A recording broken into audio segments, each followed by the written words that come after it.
Y seguimos aquí en este espacio rompiendo un récord, el Consejo Estéreo 593, que ya lleva 22 horas con 7 minutos y 18 segundos en este instante, transmitiendo de manera ininterrumpida y hablando ahora nuevamente de libertad de expresión. En el segmento anterior hablamos del periodismo sin límites. Ahora vamos a ver la libertad de expresión desde diferentes aristas, desde la voz de un periodista, desde la voz de la academia y también desde la voz de un jurista. Vamos a analizarlo en todos estos aspectos. Me acompaña Vladimir Andosilla. Vladimir, ¿qué tal? Muy buenos días. Gracias por unirte a este esfuerzo informativo. Gracias, Ámbar. Aunque ya estábamos ayer en la noche compartiendo las experiencias con los compañeros y las compañeras periodistas de Venezuela, que por las situaciones políticas y económicas de la hermana república migraron al Ecuador. Entonces ya estuvimos aquí compartiendo el escenario y es un gusto poder participar contigo en este conversatorio y con los 4 conferencistas que nos están acompañando. Pero antes de iniciar el espacio, tenemos que agradecer a quienes también lo hacen posible.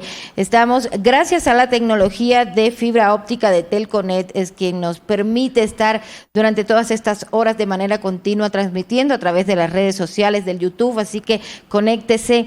También agradecemos a 5 Sentidos, Consultoría Comunicacional, y a Nelson Valencia, quien colaboró con la iluminación de estos sets que ustedes han visto a lo largo de la transmisión. Pero ya les damos la más cordial bienvenida a quienes están con nosotros. Gracias, Juan Pablo Albán, de la Universidad San Francisco de Quito. Gracias por estar aquí. Muy buenos días. Buenos días, Ámbar. Buenos días, Vladimir. Qué gusto compartir este espacio en que podemos hablar de libertad de expresión y la importancia de la libertad de expresión. Queremos agradecer también la presencia de Patricia Hidalgo, directora de la Escuela de Comunicación de la Universidad Internacional del Ecuador. Bueno, muy buenos días a todos y todas. Pues de igual manera, un gusto compartir con tan importantes referentes pues de la comunicación y del periodismo, ¿no? Gracias. Bienvenida. También nos acompaña vía Zoom Abel Swing de la UTPL. Bienvenido, gracias por acompañarnos. Buenos días a todos, muchas gracias por la invitación. Felicitaciones por este esfuerzo importante que está marcando un punto importante en la historia de la comunicación en Loja y la libertad de expresión en Loja y Ecuador, me refiero y al mundo. Muchas gracias, un saludo. Y nos acompaña también Cristóbal Peñafiel Vaca, presidente actual de la Unión Nacional de Periodistas. Buenos días, con todos un privilegio compartir con tan distinguidos colegas, compañeros y gente que le encanta el periodismo, que está para defenderlo.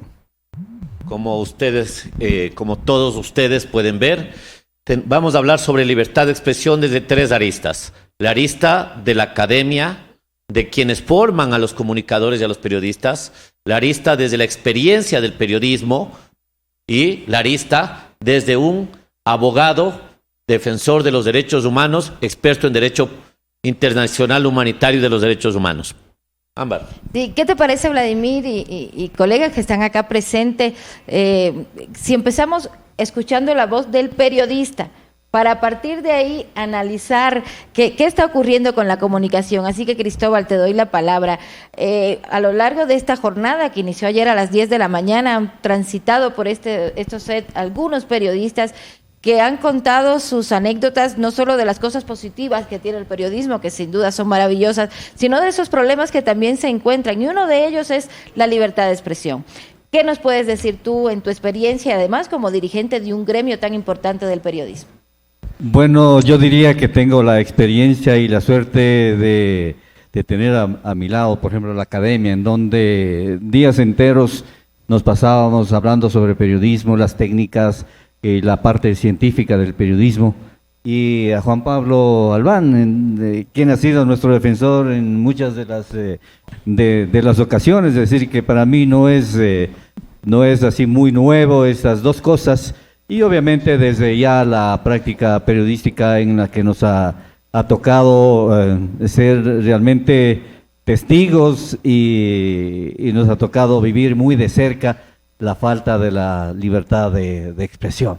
En la academia me decían, y yo lo repito siempre porque me pareció una definición la más simple que se pueda haber encontrado de libertad de expresión. 3 palabras: libertad de expresión, libertad para pensar y libertad para expresar lo que uno piensa.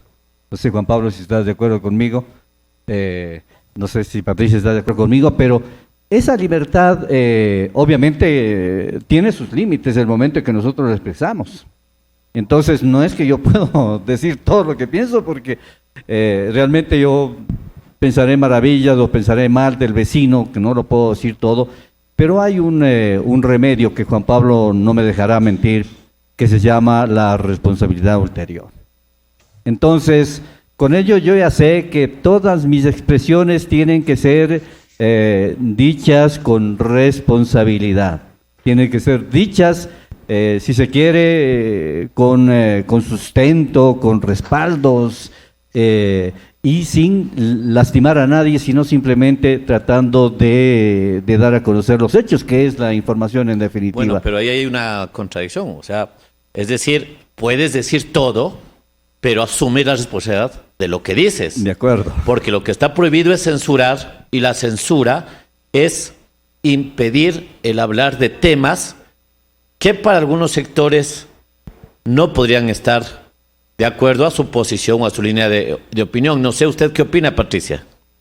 Bueno, yo creo que ante todo, siempre cuando empezamos clases con nuestros estudiantes, pues, y vienen los alumnos nuevos al primer semestre y todo, y dice, bueno, ¿qué es ser un comunicador, no? ¿Y de en qué van a formarse? Lo primero que se les dice es, ¿saben qué? Ustedes tienen que ser buenas personas, ¿ya? Porque realmente yo creo en la libertad de expresión sin límites, pero creo en la ética. Entonces yo creo que todos tenemos derecho a hablar, pero con respeto, dejando los egos de lado y además aceptando que hay otras maneras de ver, hay otras historias que contar, hay otra vereda de frente siempre, ¿no? Que hay que respetar y hay que dar oportunidad a toda esa gente a que cuente también su historia. Nosotros vemos, pues, los que hacemos comunicación, sea el tipo de comunicación que se haga, porque ahora se habla de una comunicación mucho más amplia, de una comunicación 4x4, ¿no? En todos los ámbitos, esté en la empresa, esté haciendo periodismo, tal. Creo que es importantísimo ese respeto y ese código de ética en el que uno tiene que basarse, ¿no? Para ahí poner el límite, porque la libertad de uno termina cuando empieza la libertad del otro, ¿no? Y precisamente, siguiendo la línea de pensamiento de Cristóbal y Patricia, tengo que ir contigo, Juan Pablo, porque ellos hablan de que la libertad de expresión tiene un límite y que hay que tener responsabilidad ulterior, y todos estos casos a veces terminan allá, en la justicia. ¿Cuál es el límite de la libertad de expresión? Bueno, todos los derechos tienen un límite, inclusive aquellos derechos que nos parecería que bajo ningún supuesto pueden limitarse, como la vida. En ciertos países hay la pena de muerte que puede imponerse judicialmente, y esto evidencia que todo derecho tiene un límite. Ahora hay que ser muy cuidadoso con los límites que se impone a la libertad de expresión, porque la libertad de expresión finalmente es una herramienta esencial para la existencia misma de la democracia. Si no hay un debate libre, si es que no hay un intercambio de ideas, si no hay la posibilidad de criticar a las autoridades en el ejercicio de su función, realmente los principios democráticos son un mero enunciado. Y precisamente porque hay que ser muy cuidadoso al fijar los límites de la libertad de expresión, desde el punto de vista jurídico, lo que se ha hecho es un test de validez de restricciones a la libertad de expresión, que pasa en primer lugar porque la medida de restricción está establecida en la ley y está establecida con anterioridad al ejercicio mismo de la restricción. Y esa ley obviamente debe obedecer a la consecución de intereses colectivos, al bien común, si se quiere. Además de que la medida debe estar prevista por ley, para poder restringir la libertad de expresión debe perseguirse un objetivo legítimo, y un objetivo legítimo en sociedad es el bienestar de todos. Por eso, precisamente el disfrazar de objetivo legítimo, por ejemplo, el que no haya críticas a la labor gubernamental, no permitiría realmente restringir de manera válida la libertad de expresión. Y hay un tercer componente que tiene que ver con la necesidad de la medida. Es decir, tengo una alternativa que no restrinja la libertad de expresión para alcanzar ese objetivo legítimo, porque si la tengo no debería limitar la libertad de expresión. Debería promover el pluralismo, debería promover una democratización, si se quiere, de la libertad de expresión, en lugar de limitarla. Pero si no tengo más alternativas, entonces obviamente habrá que aplicar la medida restrictiva. Si es que la actuación desde el poder. Y cuando digo el poder no me refiero solo al poder público, porque también puede ser desde dentro de los propios medios de comunicación que se establezca límites, ¿no? A través de una línea editorial particular. En la medida en que esta decisión desde el poder obedezca a estos tres parámetros de legalidad, de legitimidad y de necesidad, podríamos decir que la restricción de la libertad de expresión pudiera justificarse. Aún así, hay que hacer un análisis casuístico. Una pregunta, Juan Pablo. ¿Quién es el que tiene que determinar si un discurso pasó el nivel de prohibición? ¿Quién es el que tiene que determinar si un discurso es prohibido o no es prohibido? ¿Es permitido o no es permitido? Esta es una pregunta muy interesante, Vladimir, porque tanto en el derecho como en el ámbito comunicacional mismo hay un debate que no se ha cerrado respecto a si debe permitirse la autorregulación, es decir, que los mismos comunicadores sean quienes decidan si se están excediendo de los límites razonables, si el discurso que están presentando ha pasado a ser un discurso peligroso, por ejemplo, o si es que tiene que ser la autoridad. En los estados que han optado porque sea una autoridad, esa autoridad necesariamente tiene que ser una autoridad judicial. Bajo ningún supuesto debería ser una autoridad administrativa que además esté condicionada por la voluntad de algún poder en específico. Yo, hace un momento antes de empezar esta conversación, le decía a Vladimir que la última vez que yo estuve aquí, que estuve muchas en este edificio, estaba otra vez defendiendo a comunicadores a punto de ser doblegados, sometidos por un poder que quería avasallarlos para silenciarlos, porque eso es lo que se hacía en este edificio. Y es muy grato para mí volver aquí para tener una conversación sobre libertad de expresión. Pero fíjense cómo esa era una autoridad administrativa que malutilizaba el estándar de los límites a la libertad de expresión para suprimir la libertad de expresión. Yo personalmente, y seguramente habrá gente que no está de acuerdo conmigo, pero creo que la autorregulación es mejor, es una vía mejor. Pienso que desde, por ejemplo, desde el gremio, desde la Unión Nacional de Periodistas, se podría trabajar mucho en desarrollar unos parámetros, unos estándares sobre autorregulación, pero que no haya imposiciones, sino que cada quien identifique los límites razonables. Vladimir, solamente por lo que toca. Solamente un minutito, Gustavo. No sé si estamos con Abel. Sí, Abel está a través del Zoom. Le tenemos conectado, se nos confirman en producción. A ver, yo quiero hacerle una interrogante antes de dar la palabra a Gustavo. Usted hizo un análisis sobre las competencias del Consejo de Comunicación en su tiempo. Usted tiene un artículo sobre ese ámbito. Juan Pablo puso hoy al debate un tema. ¿Quién tiene que determinar esos límites de los discursos? ¿Quién cree usted desde la experiencia de la investigación que ha hecho desde la Universidad Técnica Particular de Loja, Abel? Bien, buenos días, un saludo también a Juan Pablo. Digamos, los consejos de comunicación orientan la práctica de las políticas, de las directrices de comunicación que apuntan hacia la libertad, el ejercicio de los derechos de las personas. Se convierten en elementos, digamos, de alfabetización, de pedagogía. Algunos tienen un poder coercitivo, pero como bien dijo Juan Pablo, están supeditados a lo que dicen los sistemas judiciales de cada país. Se usa también que la conformación sea equitativa, amplia, que los parlamentos sugieran, integren, autoricen esa conformación de los consejos de comunicación. Respecto a la regulación, ningún extremo sería conveniente. Se anima más a un sistema de corregulación. También se estudia la posibilidad de la participación de las defensorías del pueblo, como lo orientan algunas disposiciones directrices de las Naciones Unidas que trabajan en este tema. Tienen una labor, insisto, de promoción, de amparo, de formar competencias, como marcamos actualmente. Son importantes, son necesarios y se les da un carácter fundamental de investigación, de que articulen las acciones con los centros académicos, con las universidades. Eso sería un poco, digamos, la lógica en el sentido general de los consejos de comunicación. Y respecto a la regulación, lo que hacen es insertar en su práctica algunas de estas, digamos, líneas macro, fundamentalmente relacionadas con el amparo a grupos vulnerables, niños, niñas, adolescentes, adultos mayores, es decir, personas en condiciones de deficiencia que no pueden tal vez de manera directa buscar esa libertad de expresión que es innata a cada persona.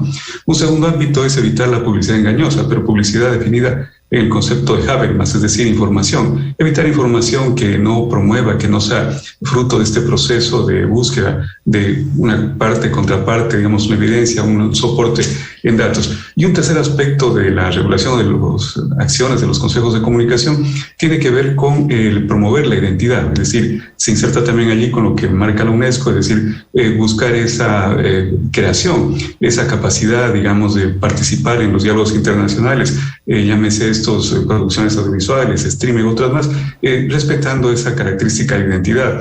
Y eso además permite que se logre, digamos, incluso de fondo, algunas posibilidades de empleo para los estudiantes que están en nuestras escuelas y facultades de comunicación.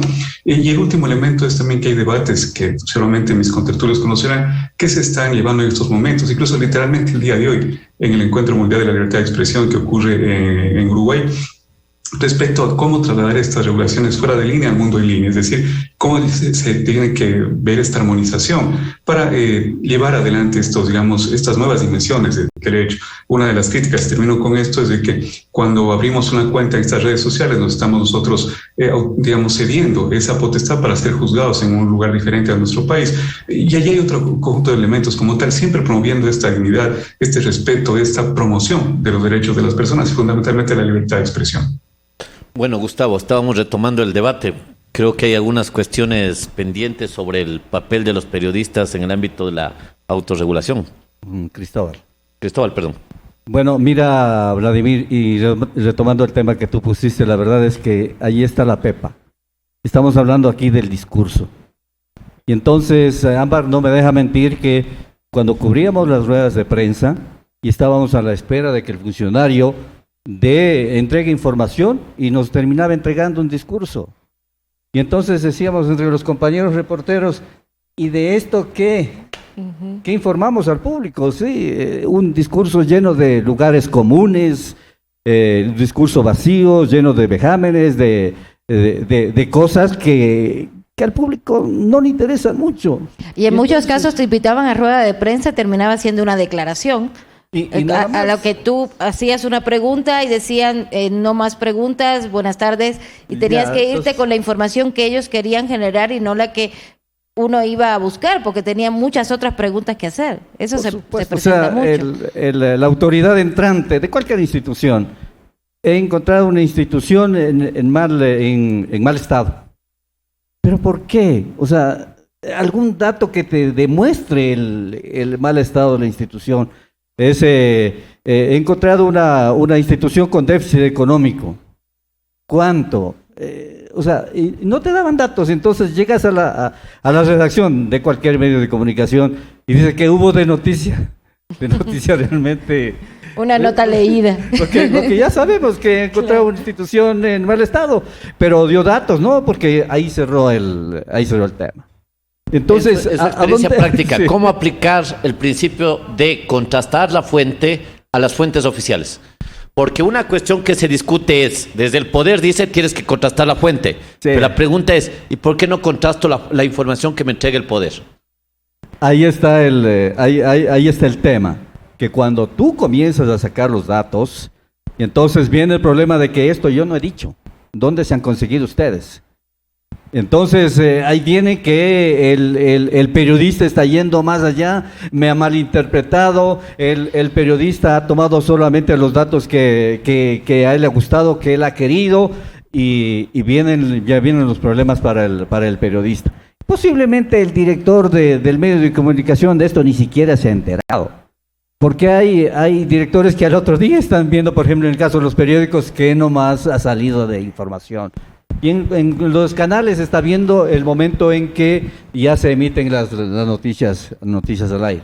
De ahí estamos de acuerdo que el reportero, el periodista, está muy consciente de que él debe ser quien imponga esta autorregulación, considerando que lo que interesa es información válida para el público, válida para la comunidad.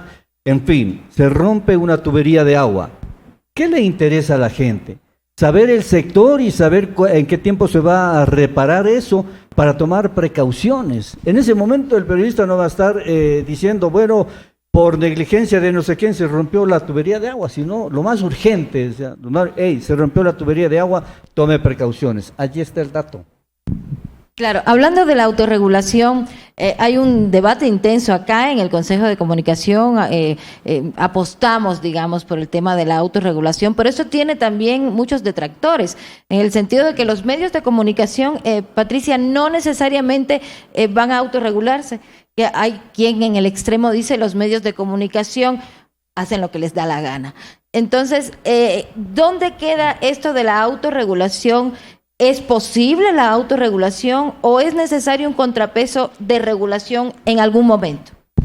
A ver, yo vuelvo a insistir en que yo creo en la libertad de expresión pues plena, ¿no? Ya, pero sí creo, y vuelvo a decir, en que todos debemos tener un código de ética, que es muy importante. Desde la academia a los estudiantes, ¿qué se les dice? A ver, la información es poder, ya, ¿y sabes qué poder es? El poder de determinar lo que es verdad.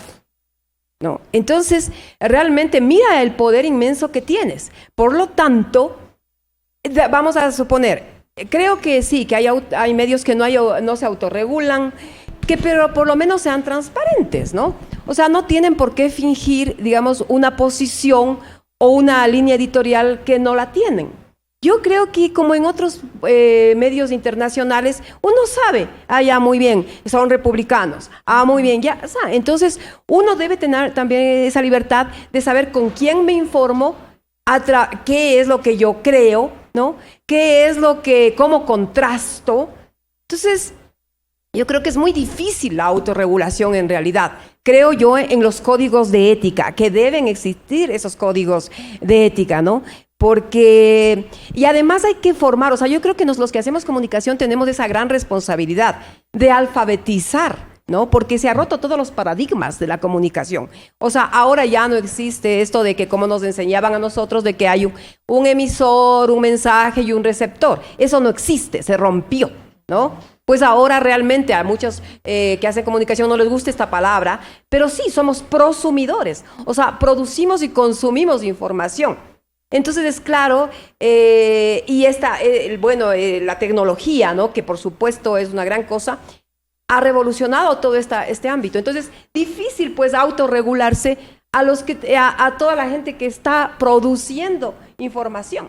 Y creo que tampoco es del derecho. Tenemos ese derecho de informarnos y de informar, pero siempre con transparencia y con un código de ética. Yo creo que todos los medios deberían tener un código de ética. Juan Pablo, ¿cómo poder proceder a un proceso de autorregulación cuando buena parte de la práctica comunicacional se da en redes sociales en donde son grandes empresas internacionales las que establecen normas? No es ni siquiera el Estado, son empresas transnacionales, estoy hablando de Twitter, Facebook, Instagram, YouTube, ¿ya? Que te establecen, cuando tú accedes a esas redes, te establecen una serie de requisitos y es la encargada de calificar el contenido. El caso más claro es el caso de Donald Trump, el caso famoso en que Twitter terminó censurando, y no se diga lo que ha pasado a propósito de la guerra de Ucrania y Rusia, ¿no? Hay canales que han sido restringidos en buena parte del territorio del globo.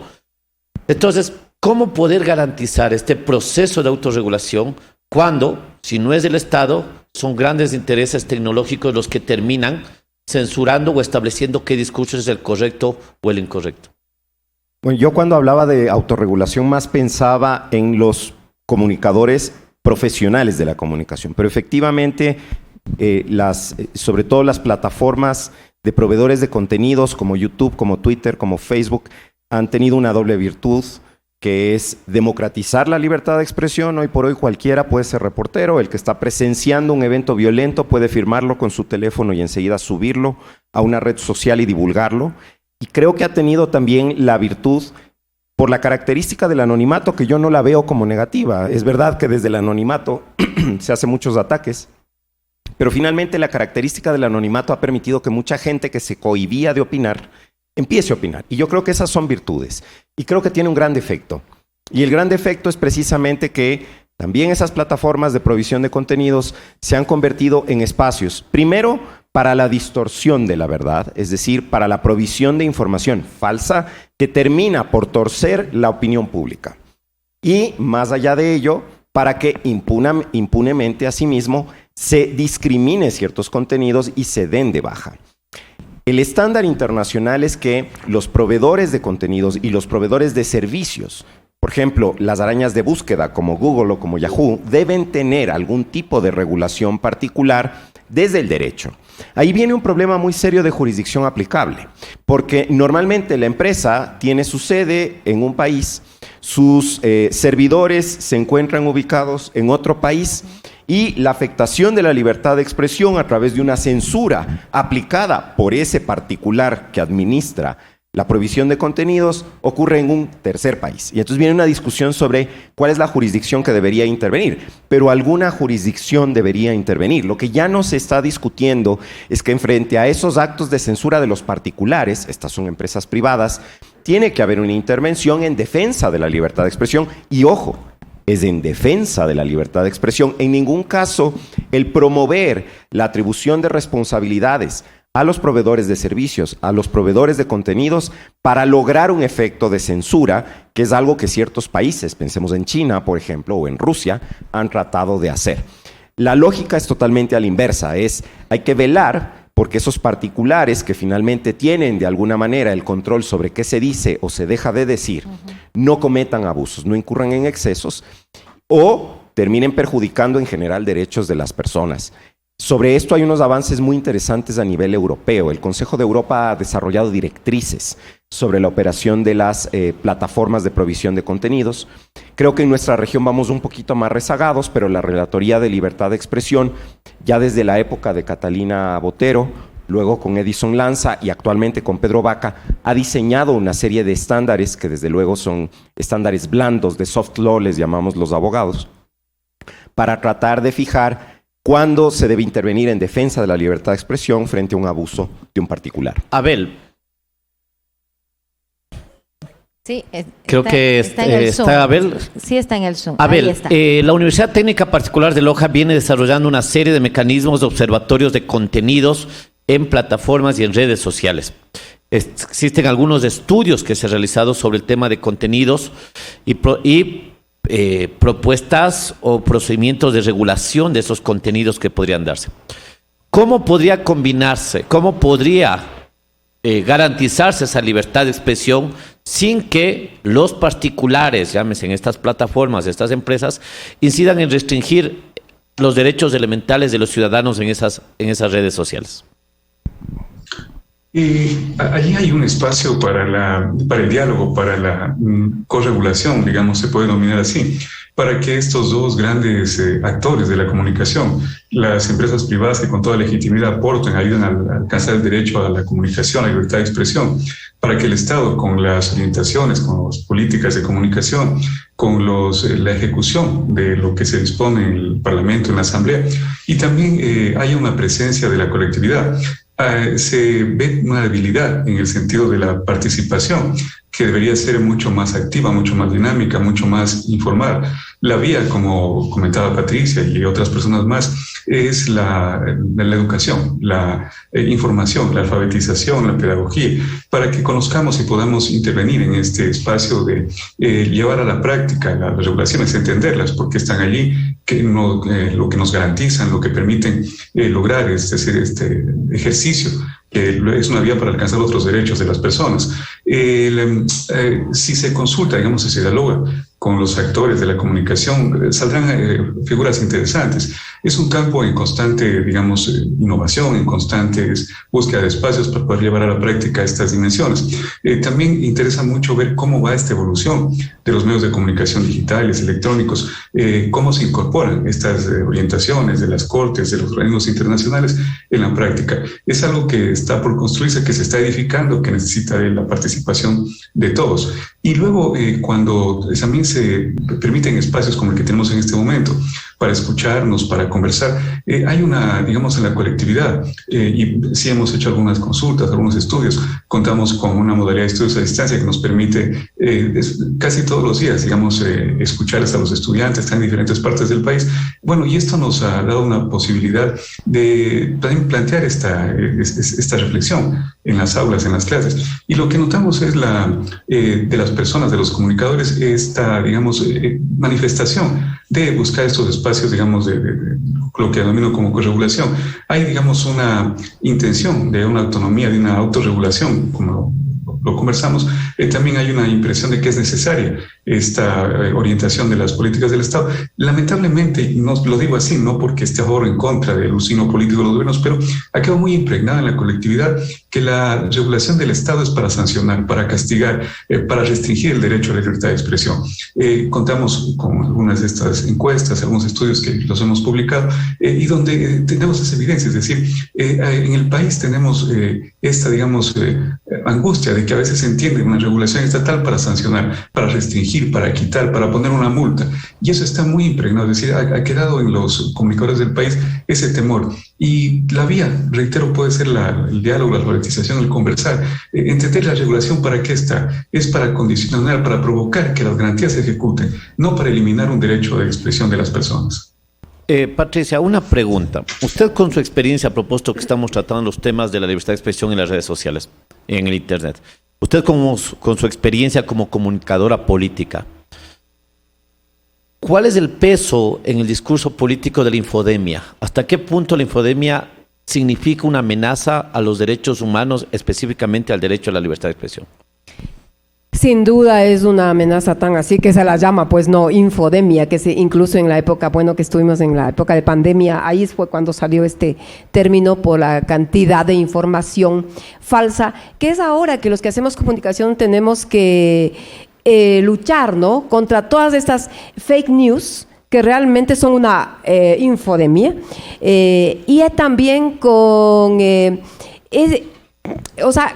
no solo las fake news, sino también la posverdad, que creo que es mucho más peligrosa que la fake news, porque se han creado muchas plataformas y hay muchas aplicaciones para poder combatir esta información falsa, ¿no? Nosotros somos parte también como universidad de esta plataforma que se creó, Chequea Ecuador. Chequea Ecuador. De todas maneras, sobrepasó. Yo creo que a pesar de todo el esfuerzo que se hizo, sobrepasa, ¿no?, la cantidad de noticias falsas que se dan. Son una amenaza porque utilizan todas esas técnicas que hace que el lector o el público que accede a esa información la crea, porque tienen una narrativa excelente, tienen una imagen excelente, incluso dan paso a la interactividad, que muchas veces los medios tradicionales, los que hacen periodismo, pues digamos el tradicional, no lo usan. Entonces, no acceden a eso. Ahora hay que también reconocer que los medios tradicionales, llamados medios tradicionales, han cometido errores.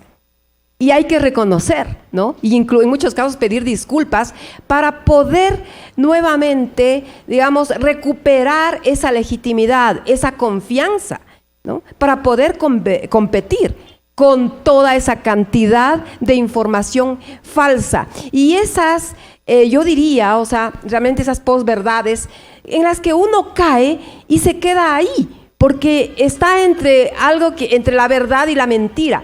Entonces nos mantienen en esa zozobra, en esa desesperanza, y que también uno se acomoda, ¿no?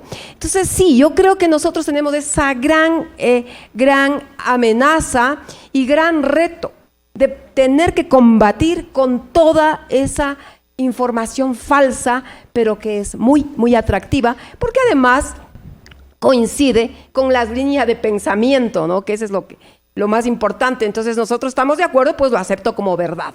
Entonces ahí tenemos que estar nosotros, pues, ¿no?, para contrastar. Pero sí, es muchísimo, muchísimo trabajo, minuto a minuto, segundo a segundo. Pero ahí se da un ejercicio curioso, que no sé si Cristóbal coincide conmigo. Precisamente por lo que dice Patricia, que a veces los medios de comunicación tradicionales han cometido errores. Y hay mucha gente que dice, ya, yo no veo los medios tradicionales, yo veo solo Internet. Yo me informo por Twitter porque ahí es donde yo creo. Pero resulta que en Internet te encuentras con tantas fake news que te ves obligado a regresar a los medios tradicionales como para ver si era verdad. Entonces te quedas con un sabor medio extraño de que no sabes en un momento dado qué es verdad y qué es mentira. Y hasta los periodistas profesionales caemos en mentiras que se publican y que después las creíste, hasta las retuiteaste y después resultó ser falso. Entonces es un ejercicio bien complejo hoy en día la comunicación. Cristóbal, ¿qué opinas? Bueno, los los medios tradicionales, si se quiere, o sea, ha cometido errores, no vamos a negarlo, negar. claro. Pero sí sería bueno decir cuáles son los errores que hemos cometido. Tampoco es que porque sacaste una información de determinado partido, vamos a sacar en los periódicos, este medio se pertenece al partido tal. Dicen, ¿por qué no? Porque no es así. Es decir, ¿cuál es la línea editorial de un medio de comunicación? Hay algunas partes que hay que saber leerlas.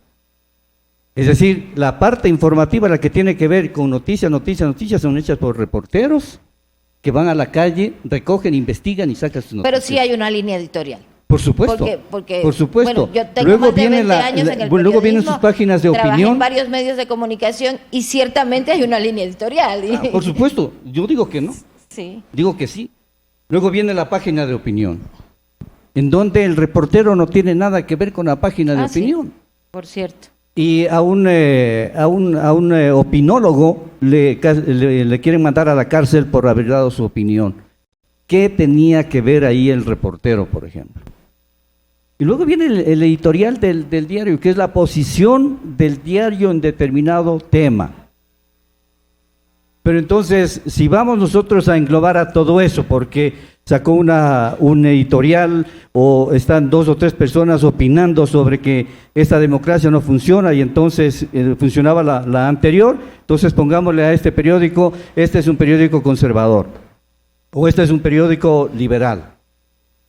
Es decir, si salimos de la redacción para hacer una noticia conservadora, para hacer una noticia liberal, si salimos de la redacción para hacer una noticia que perjudique a alguien, ¿dónde queda el periodismo? Pero es indudable que hay una diferencia entre el ABC y el País, o entre el Washington Post y el New York Times. Ahora, no necesariamente te lo pero tienen no que en la parte poner porque el informativa, televidente es en se la da parte cuenta. Realmente sí, la opinión. porque si se ven algunos reportajes de esos medios, por no poner la diferencia entre Clarín y Página 12, etcétera, etcétera, sí influye la línea editorial, incluso en reportajes, y los casos más claros, por ejemplo, ha sido el escándalo de Afganistán, en qué periódico salió y en qué gobierno fue. O sea, podemos hacer coincidencia. Los cuadernos de Afganistán salieron en un gobierno republicano investigado por un periódico demócrata.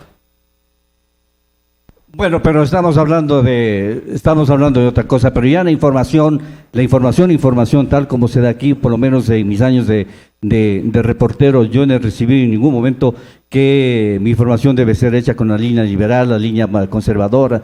Vamos a los hechos, a la información. ¿Qué nos dan en la universidad? Señores, de aquí vamos a recoger noticias, hechos. Eso por un lado. Y por otra parte, lo que decía Ámbar, diariamente estamos en los chats, compañeros, ¿será verdad lo que están diciendo esto? Ayuden para verificar, ayuden para saber si lo que están diciendo en este chat es cierto.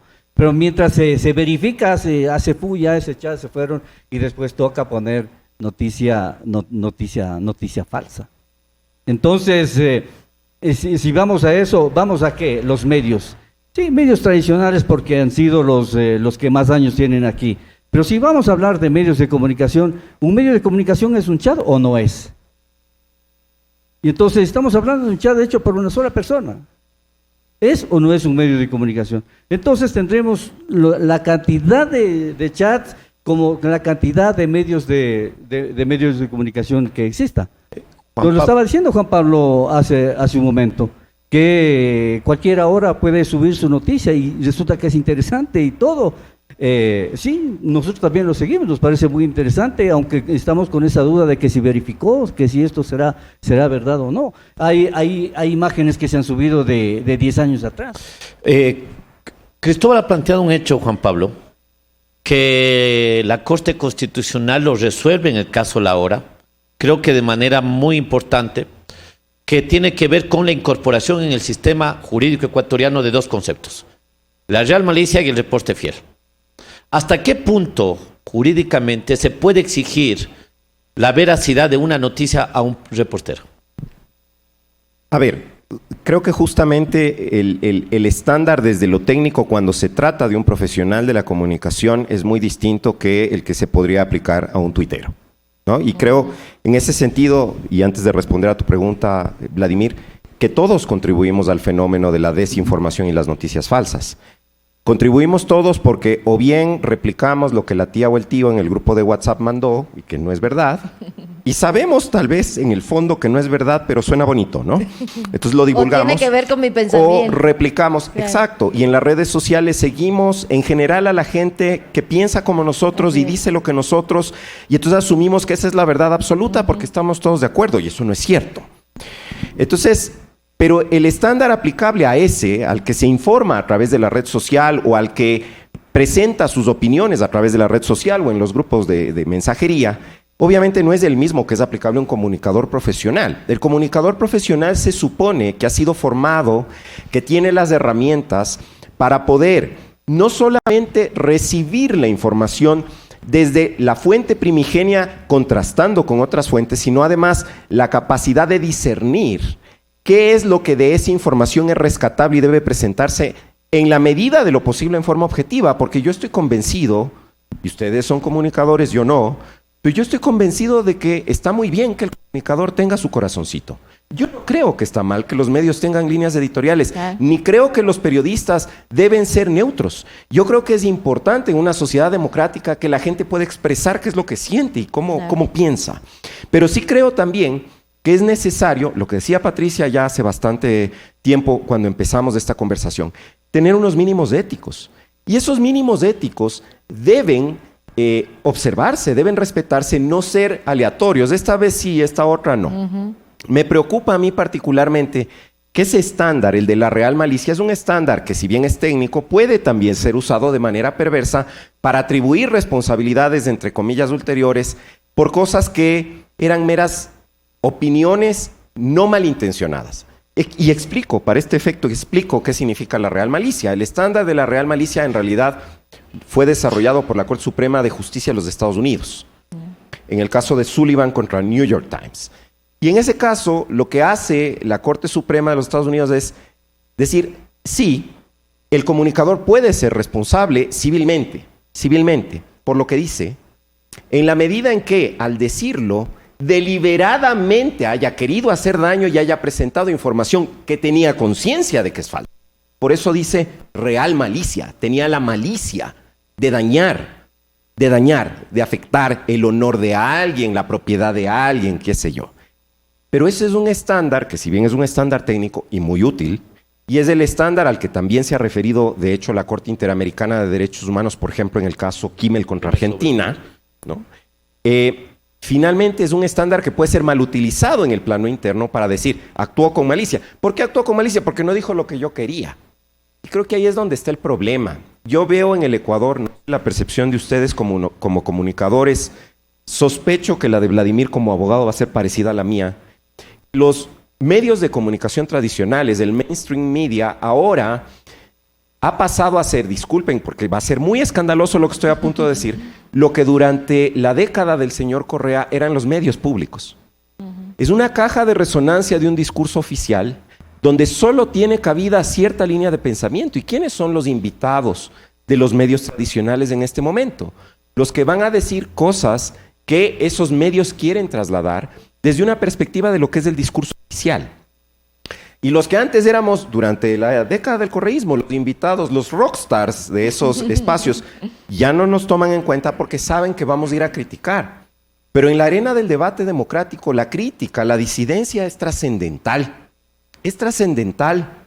El poder pensar distinto es un derecho. Y yo creo que hay un rol importante de la prensa de pensar distinto y ser críticos en la medida en que no sean maliciosos.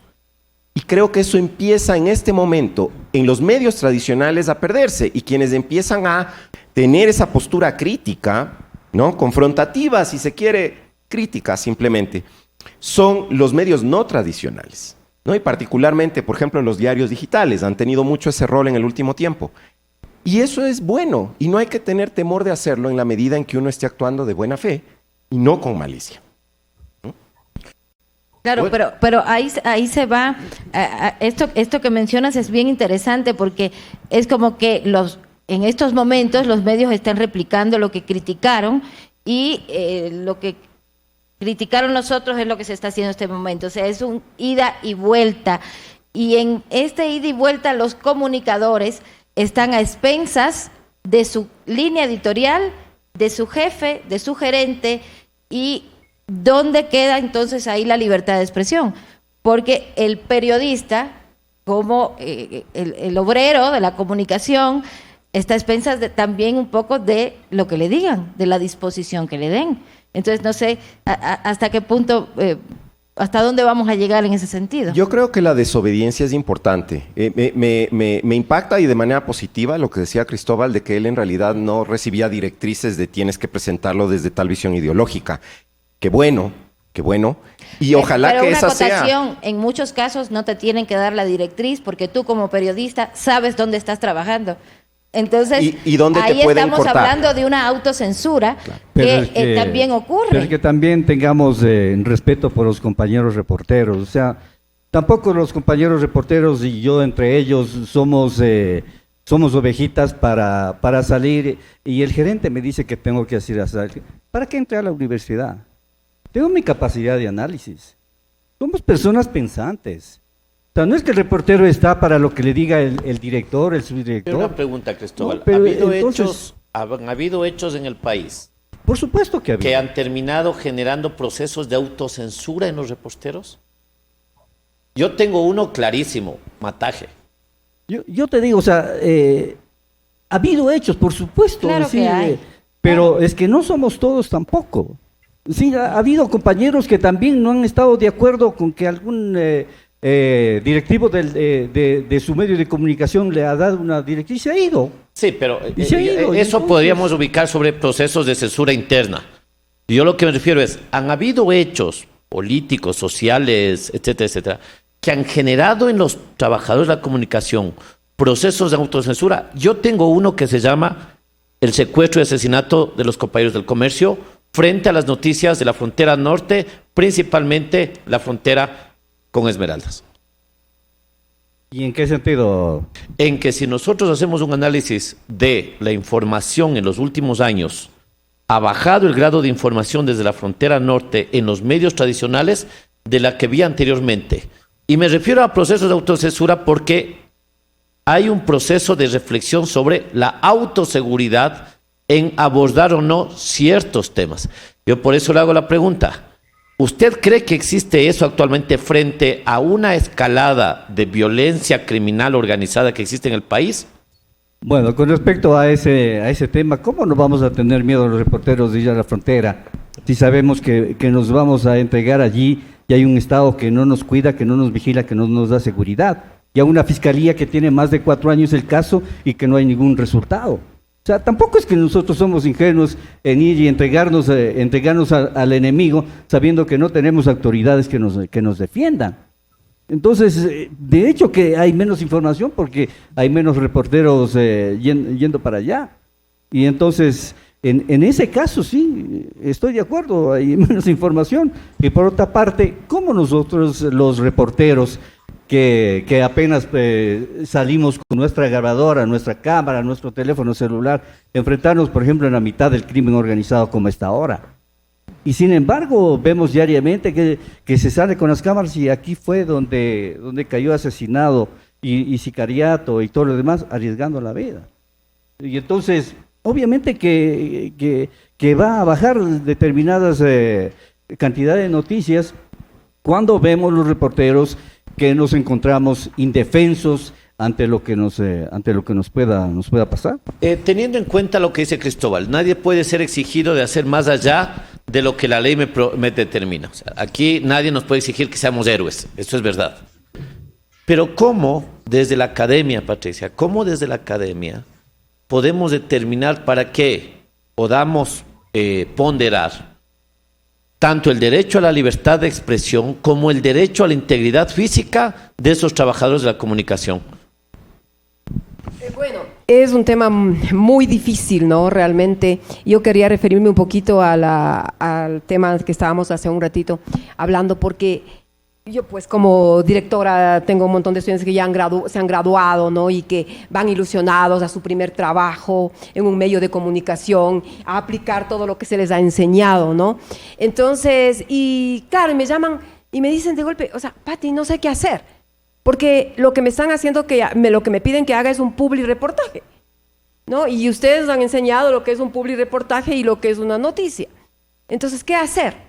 Pero entonces uno le dice, pues, pero mira tu código de ética, no haz cómo se te enseñó y todo, pero necesito el trabajo.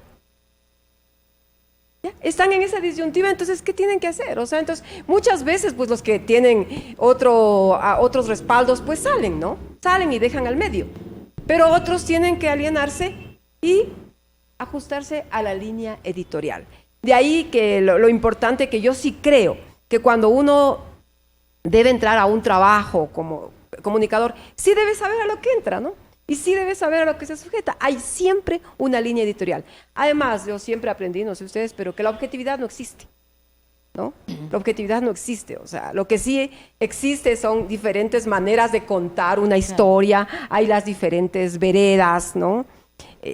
Ahora, hasta ser plurales se puede llegar, pero objetivo... Plural. No, dar voz al que no tiene voz, todas esas cosas que uno repite y lo dice, ¿no? Claro. Pero yo quisiera, antes de contestar esa pregunta, quisiera también dejar como este tema que es tan importante que se lo trató. Por ejemplo, uno habla de los medios tradicionales, de cómo se informan, del periodismo tradicional, de lo que hacemos, ¿no? Pero nosotros hicimos un estudio en nuestra universidad internacional, acerca de cómo se informan los jóvenes. De 16 a 35 años hicimos un estudio a profundidad, ¿no? Incluso tuvo cierto alcance latinoamericano, ¿ya?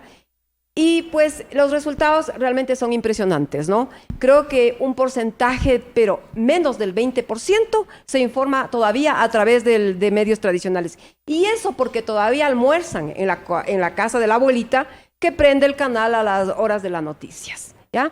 ¿Cómo se informan nuestros jóvenes? Se informan a través de youtubers, se informan a través de las plataformas, ¿ya? Twitter no existe para ellos, o sea, como una cuestión de si ya se les obliga. Entonces, yo creo que esa es nuestra gran pregunta, o sea, ¿qué decimos nosotros a nuestros estudiantes? Hay que estar donde están ellos, si son los jóvenes los que nos importan ahora. Entonces hay que estar, pues muy bien, preparemos también nosotros influencers, ¿no? Influencers que sepan que los chicos accedan. De lo contrario, podemos estar nosotros repitiendo y esforzándonos, pero sí hay que reconocer que la comunicación, como se la hacía antes, ha perdido confianza, ha perdido legitimidad. Y si pierde la credibilidad, pues ha perdido todo, ¿no? Ahora en ese tema, solo para retomar, o sea, yo recuerdo que hace muchos años, cuando me inicié en esto, fui a donde los IBIAS, para aprender ese periodismo de guerrilla, ese periodismo claro, en el que uno tiene que defenderse, ¿no? Pero aún ahí, cuando nos preparaban, decían, hay un límite, ¿no?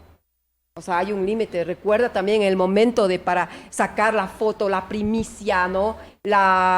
Esa cosa instantánea, ganar a todos, ¿no? Por un poco de rating, también recuerda que tienes tu familia. Recuerda también que alguien te está esperando en tu casa, ¿no? Recuerda también que tu vida es importante, y eso hay que decir. Sí, la noticia, la información es un derecho que todos estamos, pero también tenemos nuestro propio derecho a nuestra vida, ¿no? Y eso se les dice. Por eso es indudable que el Estado tiene que para garantizar el derecho a la libertad de expresión, para garantizar el derecho de que las personas puedan estar informadas y que todos los territorios del país puedan expresarse, uno de los temas principales es la protección a periodistas. Indudablemente. O sea, el Estado ecuatoriano tiene que establecer mecanismos de protección a trabajadores de la comunicación, y uno de los temas, como dice Cristóbal, tiene que ver con, en casos de vulneración de esos derechos, la verdad, la justicia y la reparación. Es algo indudable. No puede haber garantía de ese derecho si cuando se lo vulnera no existen esos tres temas. Sino que se dice que en conflicto o en guerra, el primero que pierde esa guerra es la verdad, ¿no? Sí, pero en el Ecuador no estamos en guerra, se supone. Aprovechemos este pequeño momento porque estamos cumpliendo exactamente 23 horas con 1 minuto desde que inició esta transmisión ininterrumpida, por cierto, el trabajo de todos los profesionales del Consejo de Comunicación, los chicos que además no han dormido, estuvieron aquí trabajando en producción toda la noche, los periodistas que también estuvieron aquí frente a las cámaras, en fin, un esfuerzo enorme y ya son 23 horas con 2 minutos y 10 segundos en este instante que estamos al aire, así que vamos a romper ese récord que es hablando sobre la libertad de expresión aquí en el Consejo de Comunicación, Consejo Estéreo 593 y claro, rompiendo el récord es el hashtag con el que nos pueden acompañar. Bueno, Abel, se ha abierto un debate importante, interesante diría yo, incluso apasionado, sobre cómo garantizar la libertad de expresión al interior de los propios medios de comunicación. Esto es más o menos como la famosa independencia judicial, no solamente es externa, también es interna. La libertad de expresión y la prohibición de censura no solamente es hacia el exterior de los medios. La prohibición, según el estándar internacional, es también hacia el interno del medio. Entonces, Abel, ¿cómo crees desde la academia, desde la universidad, se debería garantizar este derecho a la libertad de expresión y la garantía de prohibición de censura al interior de los medios como garantía del trabajo periodístico?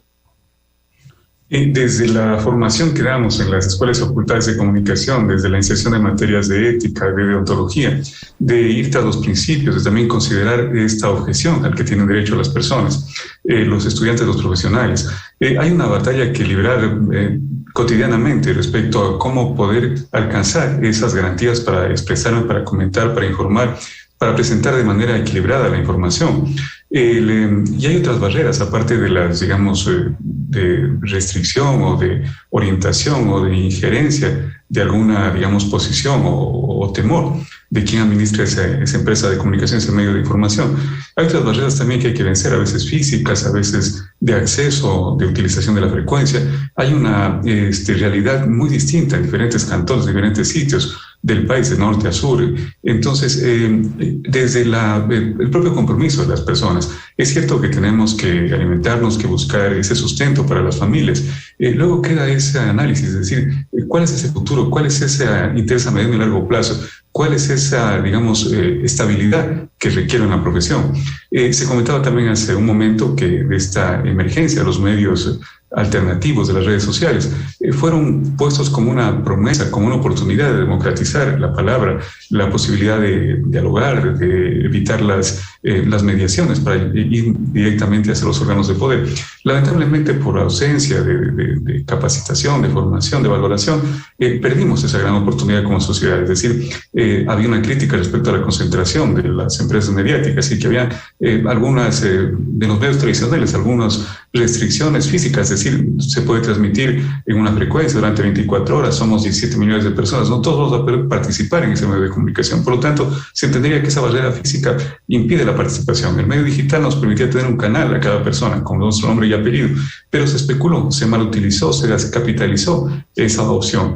Y volvemos, y particularmente cuando iniciamos la pandemia y estábamos en confinamiento, efectivamente ocurrió de que había tanta información distorsionada que no se confiaba. Y los medios de comunicación tradicionales, pese a las críticas que estamos comentando, hicieron un ejercicio desde la profesión, buscar la información, buscar las fuentes, balancear, equilibrar, y cuando se dialogaba con las personas, es decir, ¿a quién sigue? Bueno, busco información, busco datos, busco verdad, y confío más en el medio de comunicación tradicional, porque está haciendo un trabajo de ir paso a paso, es decir, conforme se explica, se forman los comunicadores. Entonces, las personas valoran en sus palabras, en su forma de entender, en su cotidianidad, reconocen un trabajo de verificación, un trabajo de auténtico periodismo. Otra barrera es el tema de que hay que pagar, es decir, algunos medios son de pago y hay una limitación respecto a la situación socioeconómica del país. No puedo pagar, sin embargo, valoro esa calidad de lo que me está ofreciendo. Me permito usar el ejemplo de los proveedores de streaming, es decir, el derecho a la comunicación, esta libertad de información, nos haría suponer que debe estar al alcance de todas las personas y que debe ser gratuito, como efectivamente debe ser el derecho a la comunicación de los ciudadanos. Y luego no tendemos a arriesgarnos porque, bueno, pagarán las personas, no pagarán, y cuando uno revisa las cifras de consumo de estos canales de pago, ve que se está cancelando. Es decir, las personas buscan calidad. En este ejemplo, digamos que es de entretenimiento, pero igual pasa con información. Uno va, digamos, a las comunidades de habitantes en las áreas urbanas, marginales de las ciudades, y se encuentra con que las personas están conectadas a estos servicios de pago, es decir, buscan calidad. Y yo creo que ahí tenemos un reto como comunidad, las empresas de comunicación, los profesionales, si hay esa restricción en una empresa, lanzarnos un tanto a este espacio, es decir, entregar calidad. Las personas valoran calidad. Cierro esta intervención tomando el ejemplo de la profesora de la Cortina, filósofa española. Ella ponía un ejemplo, cuando daba sus clases, comentaba, las personas quieren los mejores zapatos deportivos, están dispuestos a pagar los zapatos deportivos mejores aunque sean más caros, porque buscan calidad. Entonces, llevando esto, digamos, con la proporción que corresponde a otros campos, pero se buscará calidad y esas posibilidades, y nos falta dar ese paso como sociedad de entregar información, de entregar productos, de entregar espacios de calidad a las personas. Y a veces no es la decisión de que se habrá o no posibilidades de sostenimiento. Estimamos que sí las hay, estimamos que hay que dar esa digamos, oportunidad. Y creo que en esa nueva inauguración, esa fundación en este espacio, en ese fundar territorios en estos espacios de comunicación, hay posibilidades para gestar emprendimientos, gestar nuevas alternativas de comunicación, sobre todo para esa generación de adolescentes que se formaron en esta pandemia, que se crearon capacidades autodidactas, aprendieron a manejar competencias de dialogar en entornos digitales. Vamos a una sociedad cada vez más digitalizada, híbrida por lo menos en la educación. Entonces, ¿cuáles son esos nuevos medios de comunicación que estamos viendo emerger, que están naciendo? Hay una crítica que le escuchaba yo al profesor Rommel Jurado en el sentido de que la ley de comunicación que se expidió fue una ley de comunicación pensada para medios analógicos, medios, digamos, que tienen casi fecha de caducidad, y está emergiendo un espacio digital. ¿Qué necesitamos en los espacios digitales? Hablamos ya de un metaverso. ¿Hacia dónde van esos espacios de formación, de educación? Creo que tenemos que dar un pasito en el sentido de arriesgarnos, de buscar esas condiciones para ejercer la comunicación, para los medios, para los jóvenes, para quienes hacemos comunicación en esas nuevas dimensiones que van ya más allá de las reglas nacionales. Sería un flujo de comunicación internacional inmediata, cercana, de proximidad, pero teniendo identidad. Entonces, creo que estos debates, digamos, que los mantenemos, que reitero esta felicitación inmensa que me permiten a mí, desde luego, estar con grandes y electos expertos en comunicación y derecho, es decir, poder entendernos, poder, digamos, participar, ya es una oportunidad que la digitalización me permite a mí, estando desde el sur del país. Agradezco mucho esa dimensión, hacia dónde va, y creemos que ahí hay más oportunidades para continuar investigando, continuar preguntándonos, cuestionándonos respecto al ejercicio de la libertad de expresión, a las libertades como tal y estos derechos que nos permitiría la información y la expresión. Gracias, Abel. Juan Pablo, desde el 1 de enero al 31 de marzo del 2022, el Consejo de Comunicación levantó 63 alertas de agresiones a periodistas, 19 de las cuales son por obstrucción del trabajo periodístico y 7 por rechazo a pedidos de acceso a la información. ¿Cómo uno de los principales elementos de agresión a periodistas tiene que ver con la obstrucción del trabajo periodístico, sea de manera física o de no entrega de información? ¿Cómo el Estado puede garantizar el acceso a la información cuando, primero, tenemos una ley de acceso a la información de antes de la Constitución del 2008? Y segundo, desde el Estado se utiliza se utiliza esa ley como forma de evitar como forma de que el periodista acceda a la posibilidad de una entrevista con ese funcionario. Bueno, aquí es un tema muy interesante porque es el de la otra vía de restricción de la libertad de expresión. Las restricciones tradicionales son las restricciones directas, como la censura o la violencia contra los comunicadores. Tú referías hace un momento el caso tan dramático del equipo de noticias de Diario El Comercio secuestrado y asesinado en la línea de frontera. Esas son restricciones directas a la libertad de expresión, pero las restricciones indirectas no por ser indirectas son menos graves. A veces, de hecho, son más graves.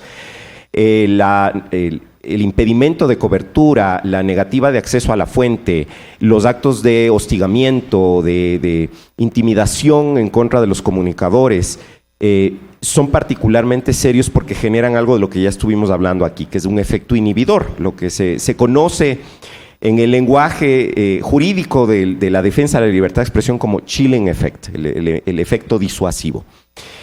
Y precisamente por ello es fundamental que desde el propio Estado, y yo felicito de hecho que el Consejo de Comunicación del Ecuador hoy sea ese espacio, se señale estos casos.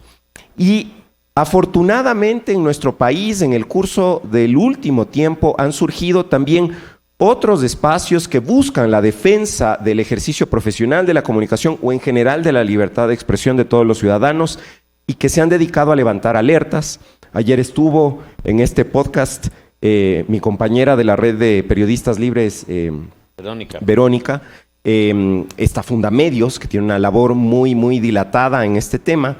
Y creo que eso es positivo porque envía un mensaje de hay guardianes, hay vigilantes que por lo menos van a alzar la voz si es que no pueden hacer más.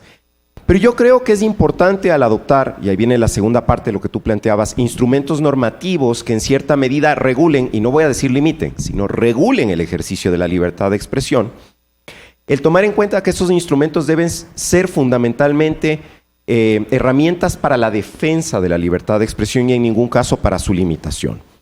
Yo en ese sentido, cuando creo que al segundo día del gobierno actual, la presidencia decidió mandar un proyecto a la Asamblea de una ley de garantía del derecho a la libertad de expresión, realmente lo vi con muy buenos ojos, porque creo que la lógica con la que debe adoptarse los instrumentos normativos es esa.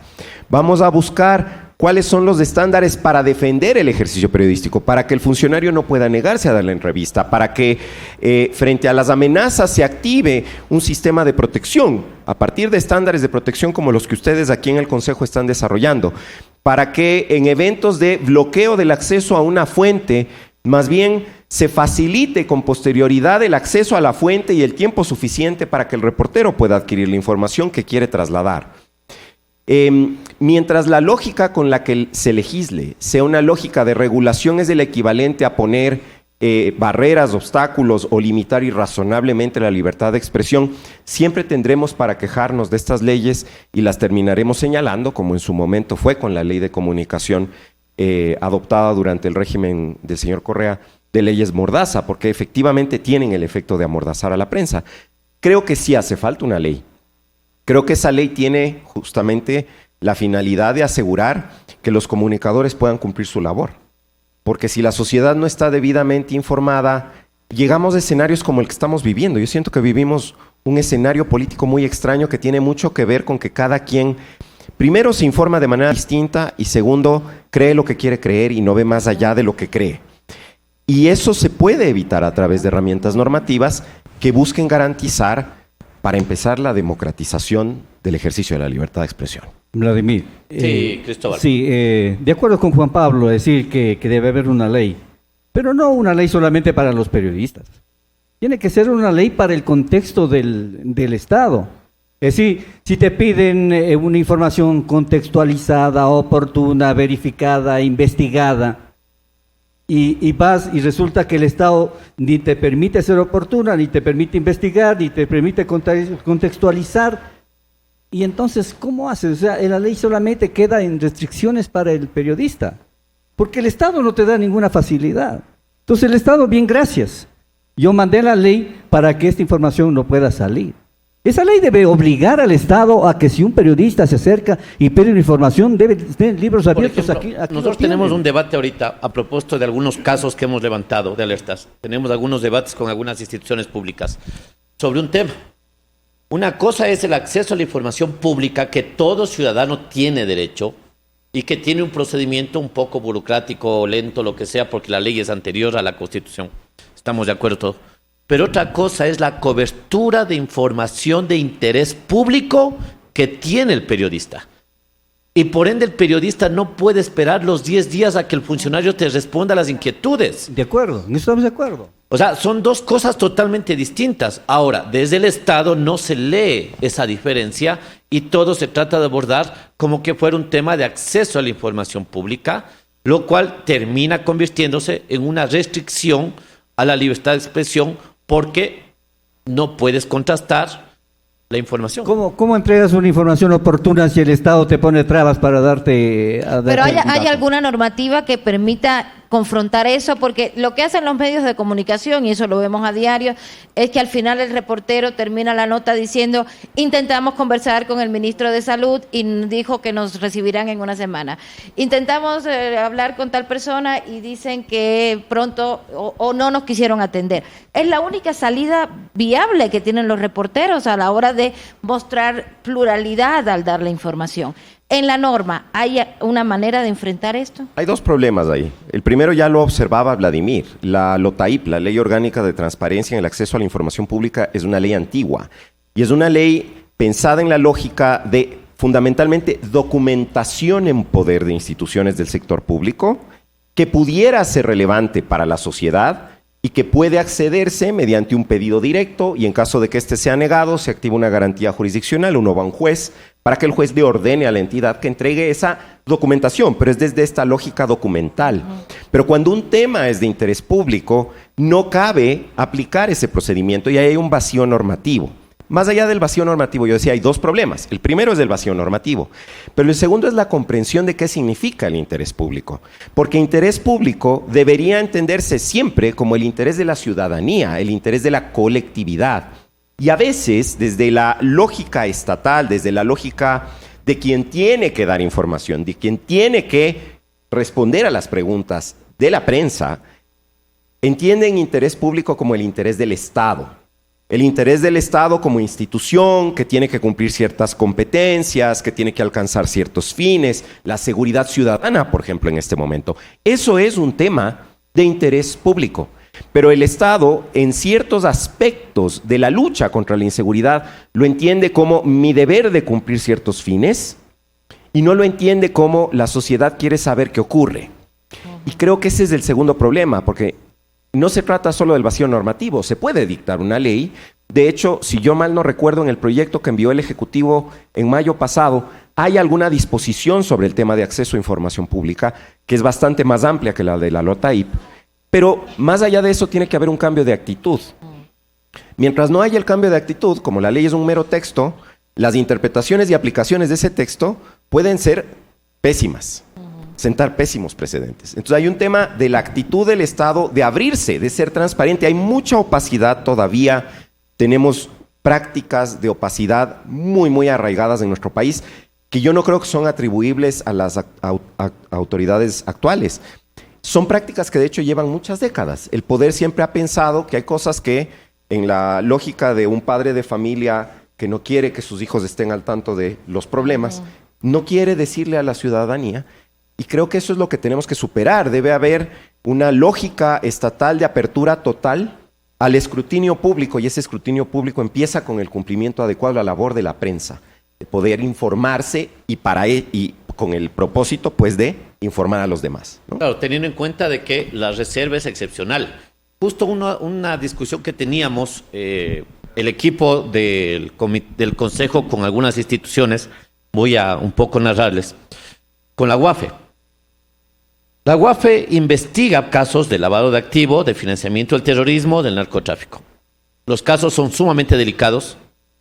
Por eso la propia normativa internacional prohíbe el que se establezca un vocero para no poner en riesgo a la persona que hace de vocera a la institución. Por manejar información financiera, por hacer estudios financieros, hay reserva por el tema de la reserva bancaria.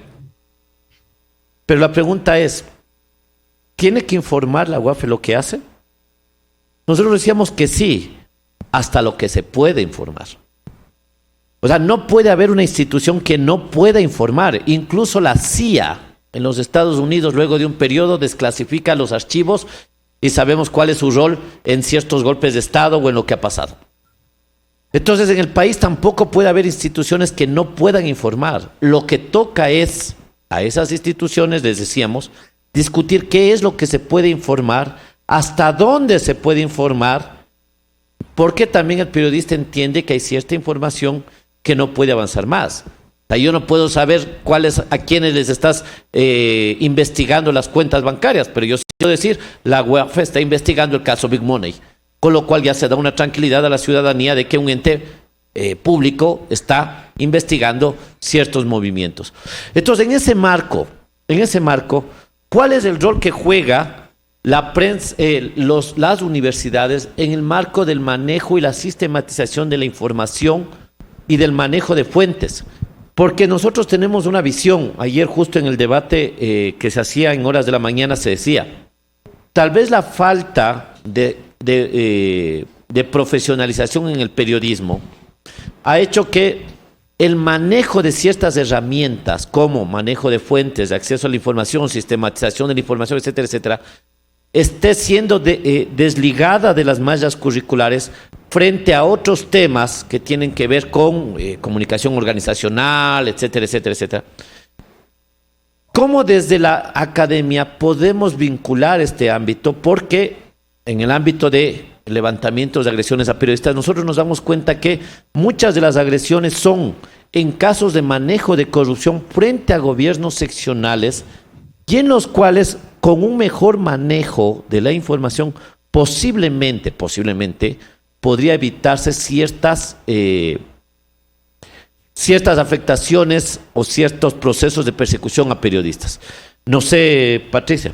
Bueno, yo sin duda que yo creo que aquí se ha dado pues paso a un tema muy importante que es la comunicación y la justicia, ¿no? Ya, yo creo que aquí los periodistas o los que hacen comunicación deben tener claro que nuestra labor es informar. Sin duda, tenemos que informar, pero no juzgar, ¿ya? Ni siquiera interpretar. Tenemos que informar. Y se ha visto que han cometido muchísimos errores en este aspecto, ¿no? ¿Ya? Y ante la opinión pública ya dan veredictos. En muchos casos se han dado veredictos ya, bueno, pero hasta sentencias, ¿no? ¿Ya? Y sin embargo, todavía ni siquiera el organismo judicial ha dado la información. Ahora, yo creo que en esto sí coincido con usted. Hay un vacío, ¿ya? Hay un vacío que tenemos que llenarlo. Hay que preparar a los periodistas que están en este tema.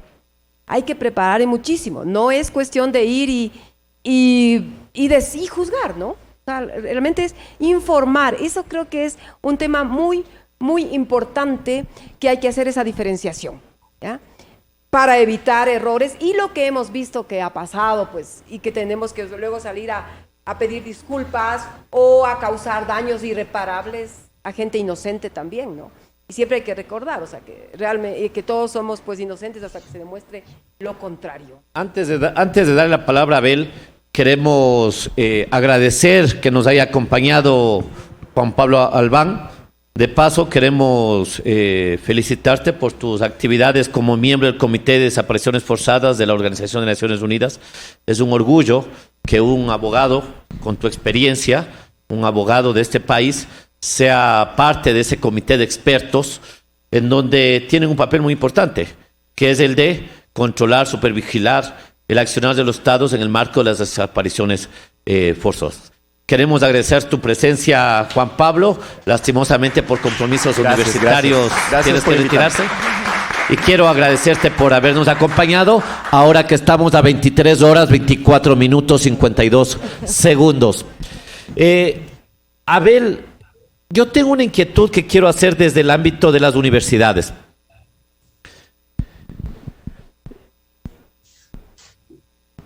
¿En qué marco, o mejor dicho, desde la reflexión académica, en qué marco el periodista puede develar una información que llega donde él, a pesar de que legalmente debería ser reservada? ¿En qué punto ese periodista tiene la obligación de dar a conocer a la ciudadanía la información que llegó donde él, a pesar de que tenga una prohibición de difusión? Gracias por la consulta. Hay un conjunto ya de orientaciones que están establecidas en las orientaciones, en las regulaciones internacionales, donde se especifica, y retomo las palabras de Juan Pablo cuando hizo la primera intervención, se estipula cuando ocurre esta circunstancia, qué justificaría esa, digamos, emisión de la información. cuando digamos, el efecto de la restricción sea mayor al efecto de publicarla. Es decir, cuando, digamos, este costo, digamos, este impacto de guardar va a ser mayor que el de publicar. Efectivamente puede generar, digamos, una alteración, una inequidad. Hay otra justificación cuando se trate de elementos esenciales para la vida de las personas, es decir, una protección de ese derecho innato que tienen las personas. Cuando se trate también de un elemento fundamental para la seguridad de los ciudadanos, para la vida propia de la nación. Entonces, hay unas ya especificaciones que están establecidas, que están anticipadas y que permitirán también, en el caso de que ocurriese esto, el amparo para la persona que hace comunicación. Quiero también aprovechar este espacio para acotar algo de lo que se habló hace un momento, en el sentido de este compromiso, de esta formación que estamos dando en las facultades y escuelas de comunicación, que efectivamente se cumple. Hay un conjunto de elementos, de asignaturas, de competencias, de características que se van a derivar en esta integralidad del profesional de la comunicación. Estamos bastante regulados en el campo de formación, en el campo de ejercicio profesional. Es decir, las empresas mediáticas son altamente reguladas. Primero por dos tipos de públicos que tienes, la persona que anuncia y la persona a la que llega la información. Por la implicación ideológica del mensaje que se diga, es decir, por lo que se diga o no se diga va a afectar el funcionamiento, digamos, de la democracia del país. También están bastante controladas las empresas de comunicación respecto a la tributación, es decir, desde una patente municipal para tener, digamos, una pequeña oficina, desde la radio pequeña comunitaria que está funcionando hasta la gran empresa de información, es decir, son empresas altamente reguladas. Y si a esto le añadimos también que es una profesión de riesgo, como se comentaba, y como tú comentabas, Vladimir, hace un momento, es decir, la cantidad de personas que han ofrendado su vida por llevar adelante esta vocación, en pandemia, por la situación de conflictos, por la situación de la violencia, del narcotráfico y otros más. Es decir, quienes están en comunicación, los jóvenes que ingresan a las aulas de comunicación, lo hacen por vocación, lo hacen por una pasión, lo hacen por un afán de servir, y destacamos mucho aquello. Por eso la preocupación, la digamos, necesidad de contar con esta protección desde el Estado, desde las orientaciones de las empresas mediáticas, pero ciertamente es una profesión altamente, digamos, regulada por ese conjunto de implicaciones. Y nos cuestionamos si, digamos, cómo formamos estas competencias, esta capacidad, esta, digamos, visión para poder dirimir la información, integrar elementos ciertos, verificados, contrastados y otros elementos más, y una responsabilidad de la que estábamos conversando. Sin embargo, también quiero dejar en la mesa qué pasa con el resto de profesiones, qué pasa con las otras, digamos, opciones que tenemos en la sociedad. Es decir, lo que se denomina estas características, estas competencias para distinguir la información cierta de la falsa, para también abonar a esta, digamos, estructura cada vez mayor, de mayor transparencia en la comunidad. Se nos exige a los jugadores, estamos dispuestos a hacerlos, quienes trabajamos en comunicación, quienes formamos, pero requerimos también ese concurso de las otras profesiones, es decir, incluso de analizar estas mallas académicas de otras actividades. No digo que esté mal, lo que digo es que sería interesante en esta línea de formar estas capacidades, esta concienciación, que requerimos también contar con ese apoyo. Si no, estamos incluso dejando a los profesionales de comunicación que asuman un rol que de pronto no les compete, ser los auditores de la gestión social, de la gestión, digamos, de los gobiernos. Hay un elemento de confianza en la comunidad. Es decir, cuando revisamos ese estándar, digamos, de la credibilidad, de la confianza en la comunidad, el medio de comunicación siempre va a aparecer entre esas instituciones de mayor confianza. Y a veces en las, digamos, comunidades pequeñas, es decir, necesitamos que se diga en la radio, necesitamos que se diga al alcalde que falta esta obra, que falta tapar esta calle, que falta hacer tal elemento, porque me escucha atrás de la radio, porque atiende lo que se le dice en este espacio de televisión. Qué bonito que pase esa confianza, pero se le está dejando incluso algunos elementos, entre comillas, para que dé una orientación respecto al juzgamiento de un hecho o no a la comunicación. Qué bueno que esa confianza, pero no podemos ir a jugar un rol que no nos compete, es decir, como tal. Por eso yo dejo también esta interrogante al debate público, es decir, requerimos también del concurso de otras profesionales, requerimos también que se abran esas mallas académicas para formar esas competencias informacionales, esas capacidades de dirimir ese compromiso con esa formación de valores en la comunidad desde otros ámbitos de la profesión, que juntos hagamos este concurso como tal. Reitero, gracias por confiar en la profesión, gracias por este voto de la sociedad. Pero sería interesante también que tengamos esa, digamos, armonización desde otros ámbitos profesionales. Y yo les quiero comentar a ustedes aquí, también a quienes nos siguen a través de las plataformas, que estamos a 30 minutos, bueno, 29 ya, porque estamos 23 horas, 31 minutos y 10 segundos. Estamos a 29 minutos de romper el récord actual del podcast más largo, que es de 24 horas. Nosotros nos iremos mucho más allá, serán más de 30 horas, pero estamos ya muy cerquita de romper el récord. Y qué bien hacerlo hablando de libertad de expresión. Y Patricia, en un tema que mencionó también Abel y que quisiera que lo amplíes porque lo señalaste hace un rato, en el sentido de que los medios de comunicación a veces sentencian, a veces toman juicios y deciden sobre un tema cualquiera. ¿Cuánto influye esto en la justicia? ¿Influye realmente en la justicia o los medios de comunicación no tienen ese poder como para que la justicia se incline por lo que ellos señalen? ¿Cuál es tu criterio? Bueno, mi criterio es que sin duda influyen, ¿no? Influyen en la sociedad, influyen en la opinión pública y se genera presión, ¿no? Entonces, claro, es un tema muy delicado. Yo asistí a justamente un seminario que el Consejo de la Judicatura hizo de comunicación y justicia. Uh-huh. Claro, y ahí se sacaron muchos temas en los que realmente se ve, ¿no? Que cómo han sido influenciados, o sea, es obvio, ¿no? Entonces yo creo que... Pero ahí también entonces es un problema de la justicia. Por supuesto que sí, por supuesto que sí, por eso es que, o sea, de alguna manera han perdido legitimidad y credibilidad, ¿no? No solo los periodistas, sino también la justicia. O sea, hay que ver que todas esas instituciones, pues, carecen de credibilidad, ¿no?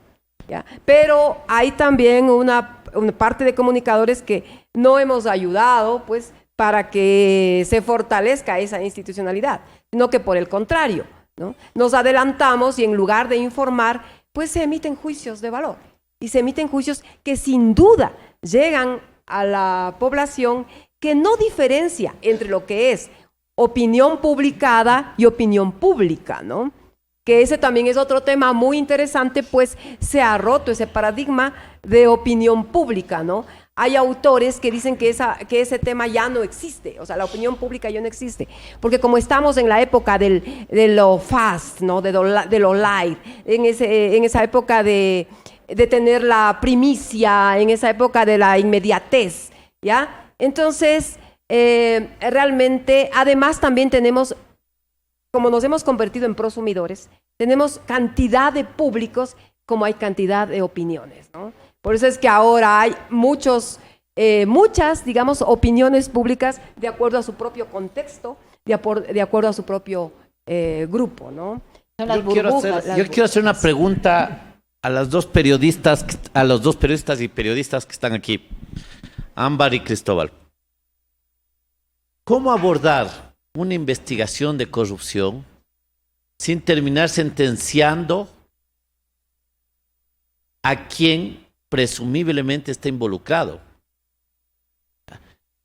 El ejemplo más claro, hay una película muy clara cuando habla sobre el tema de secretos de Estado, cuando se filtra lo que hizo los servicios secretos del M6 y el servicio secreto de los Estados Unidos para influir en la votación del Consejo de Seguridad Nacional frente a la segunda invasión de Irak.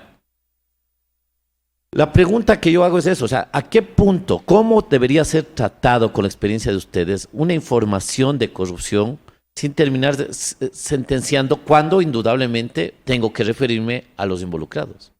Esta pregunta que me haces me recuerda una película que me encanta y se me fue el nombre ahora, pero es una película en la que los periodistas denuncian los casos de pedofilia de la Iglesia Católica. Y en esta película los periodistas investigan tanto, pero que además no publican una línea si no la tienen verificada, pero al 100%, porque en el medio de comunicación no les permiten. O sea, no es que tú llegas con un chisme que te contaron, que te pasaron y tú lo publicaste. No. En esta película, que un poco más buscaré en Google, voy a googlear para recordar el nombre, Los periodistas entregan toda la información, pero verificada, conversando con las fuentes, con los chicos abusados, que en muchos casos ya son mayores, conversando incluso con los propios involucrados de la iglesia que se atrevieron a hablar, con autoridad, en fin. Y solo ahí, solo en ese instante, cuando tuvieron todas las aristas cubiertas, lo sacaron. Y fue un boom, obviamente, y mundialmente Pero se conoce. terminaron juzgando. Es que no, ellos no juzgaron, ellos mostraron. Sí, ellos pero ellos pero en el evidenciaron. Sí, pero en el producto Lo que que está- se evidencia terminas tú juzgando socialmente una conducta En ilícita. este caso no coincido. Ellos no juzgaron. Ellos pusieron sobre la mesa lo que ellos encontraron, los hallazgos que tuvieron. Spotlight, gracias, Cristian, gracias. Esa es la película a la que hacía referencia. Y ellos evidenciaron, ellos muestran todo.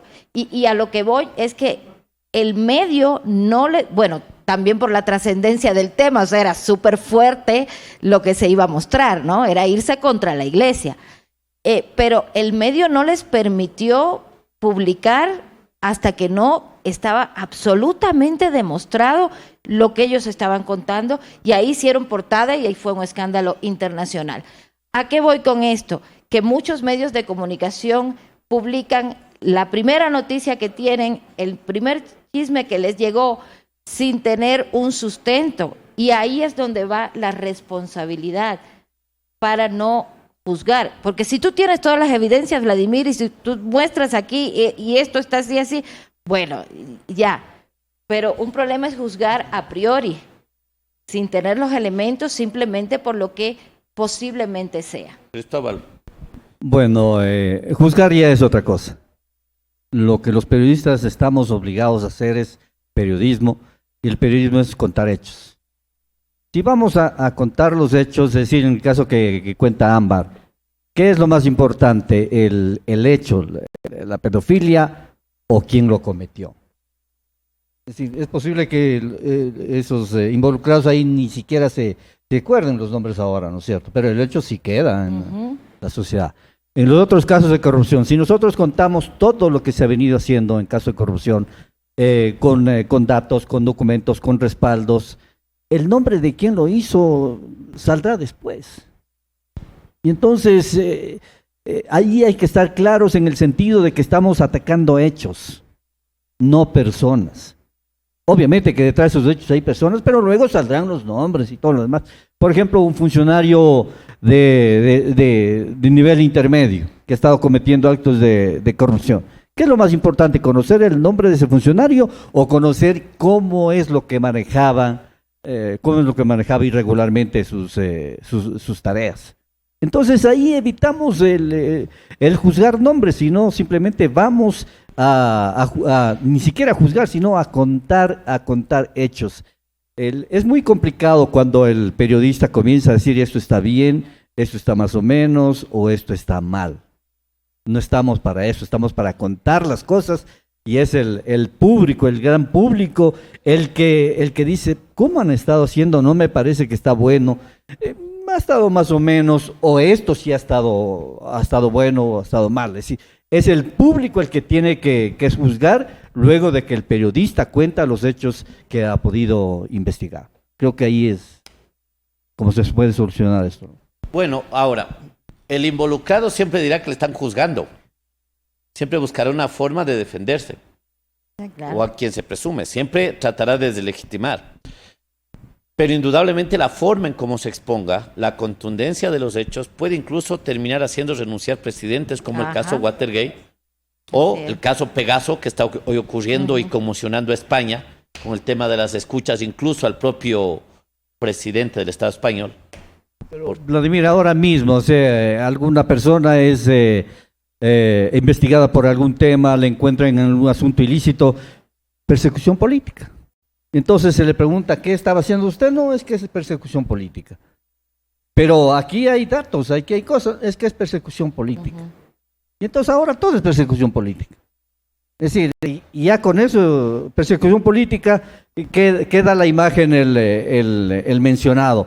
en que él es un santo y que son los medios, los periodistas, cualquier tipo de medio, son los que le están persiguiendo Pero por eso es necesario la rigurosidad contar en la hechos, claro, por información. supuesto, O sea, hay que contar ser hechos. súper riguroso en mostrar lo que realmente tienes, las evidencias y los hallazgos que tuviste, y lo que encontraste y que realmente lo puedes mostrar, para que no te queden en que te digan, ay, no, tú estás mintiendo, a mí me estás persiguiendo. No, no se trata de eso, sino tú tienes las evidencias que lograste recabar en el camino, ¿no? Que ni siquiera te desmienten al periodista, sino simplemente no te dan nada y te dicen, es persecución política. La pregunta que quiero hacerte, Cristóbal, y quiero hacerle también a Patricia y a Abel.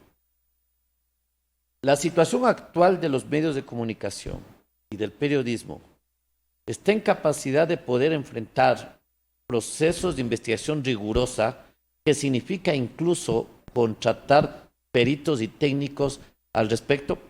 Yo solamente pongo ejemplo, yo hablaba de esta película Secretos de Estado, porque incluso, por ejemplo, para corroborar que el email que les mandaron, tuvieron que contratar a ex agentes del MI6 para corroborar que el lenguaje del correo era realmente la jerga del MI6, porque o si no, parecía cualquier email inventado. La pregunta es, ¿estamos como sistema de comunicación en capacidad de desarrollar procesos de investigación con esa profundidad? Si vamos a la parte económica, no. Si habemos periodistas que estamos trabajando en el día a día para alimentarnos, una investigación de esa naturaleza es muy onerosa. O sea, sí sería chévere llegar a todo esto. Y de hecho en las películas se ve cómo avanzan, cómo hay periodistas que están meses, años detrás de confirmar una noticia que luego le llega a ganar un Pulitzer, por ejemplo. Pero no es la realidad de todos los periodistas. O sea, nos encantaría que cada información que nosotros estamos entregando al público sea verificada, contrastada, investigada, oportuna, en fin. Pero la situación económica es muy complicada. El año anterior, 2.800 periodistas salieron del trabajo formal y ahora esos colegas, esos compañeros están tratando de hacer periodismo, y hacer periodismo es muy difícil. ¿Quién te pone un aviso en un muro, por ejemplo?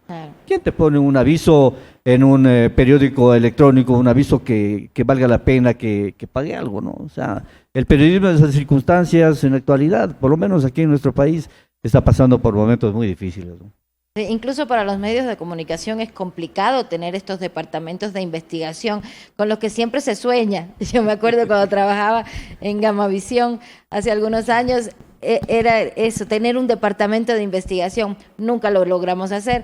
A lo máximo que llegamos fue algún día hacer alguna investigación trascendente, pero ya como departamento, con esa potencia, digamos, nunca se logró. Lo que decía Patricia contaba de su estudiante, sí, ¿no? Que llega al medio de comunicación y dice, me mandaron a hacer un public reportaje.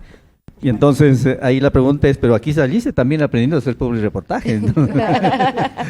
También te enseñé eso. Te enseñamos. Y entonces exígele al medio que te ponga ahí un public reportaje, ¿no?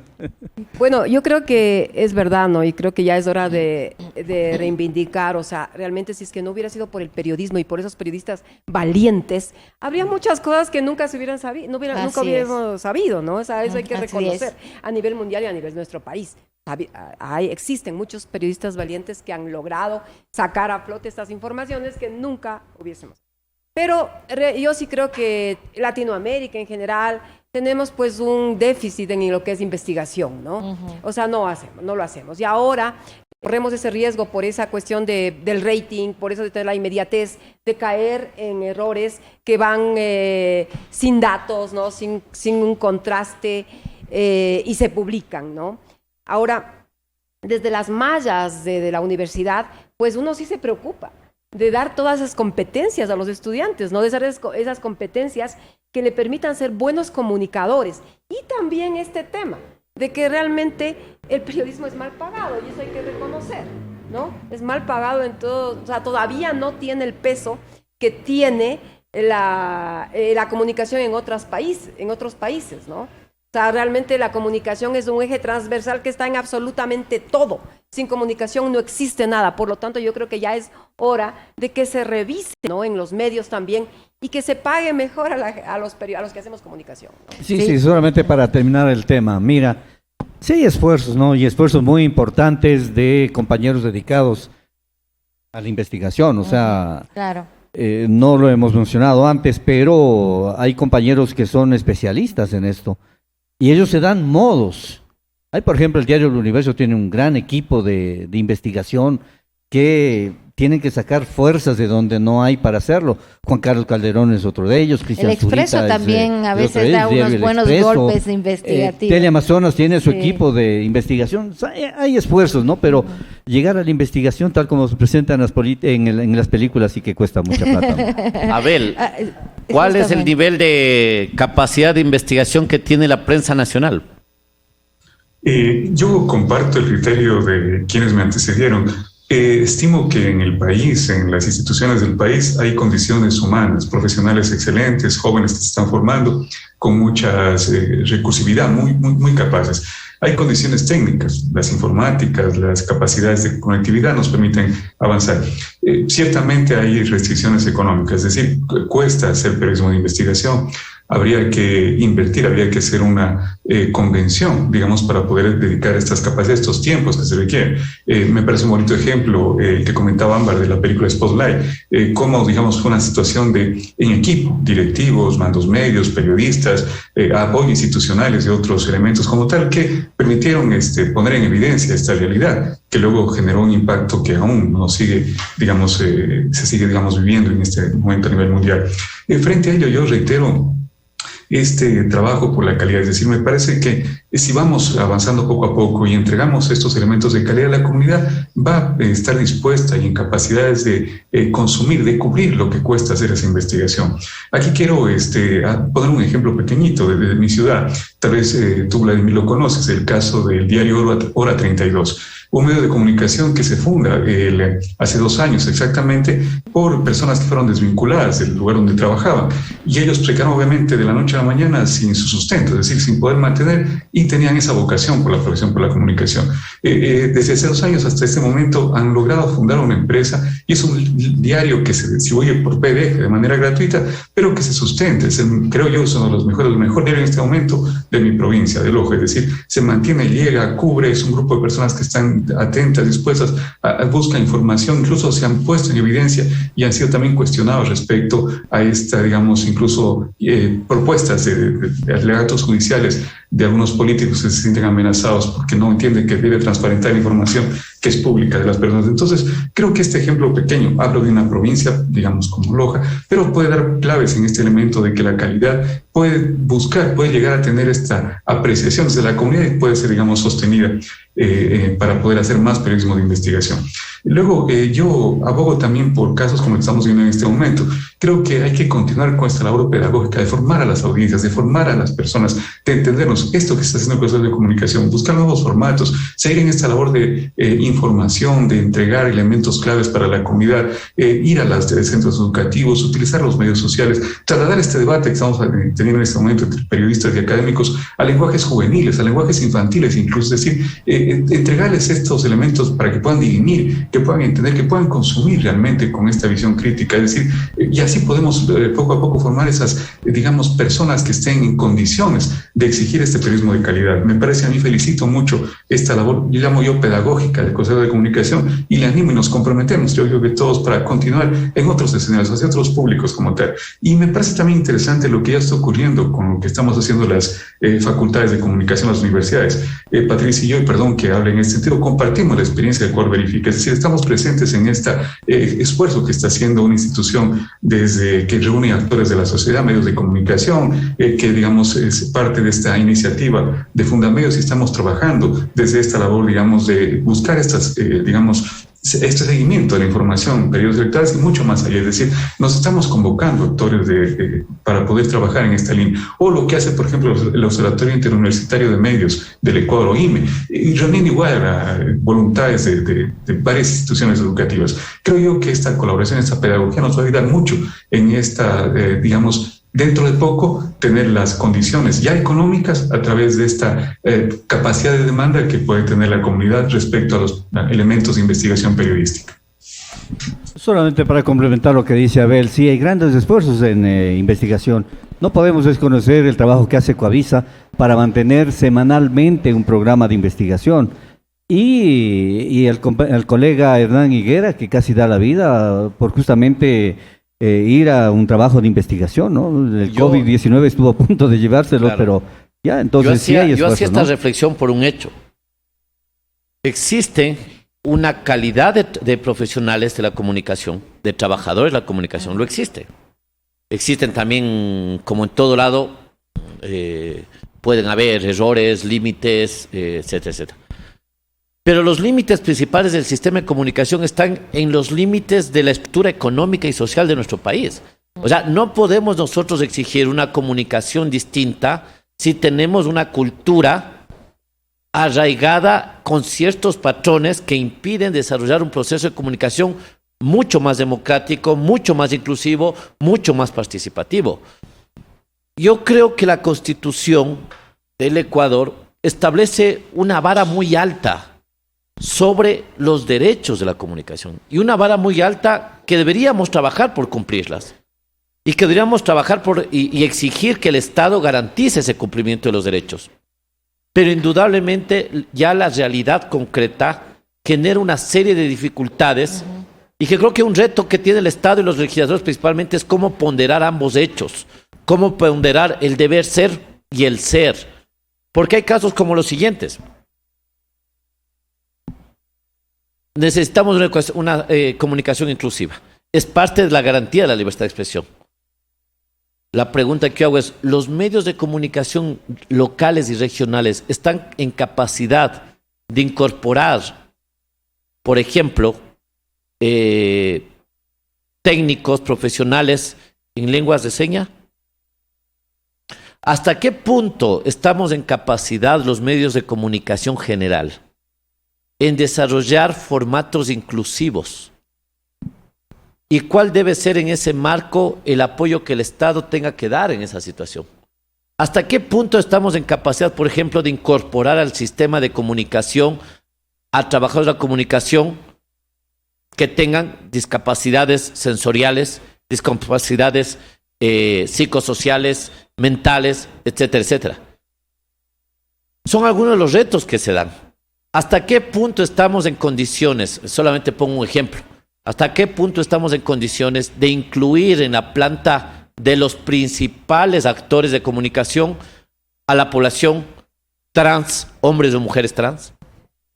Entonces, son una serie de debates, pero que también son una serie de obligaciones que tenemos que irlos construyendo. Y la norma, en eso comparto lo que decía Cristóbal, la norma tiene que generar un escenario para poder estimular ese escenario.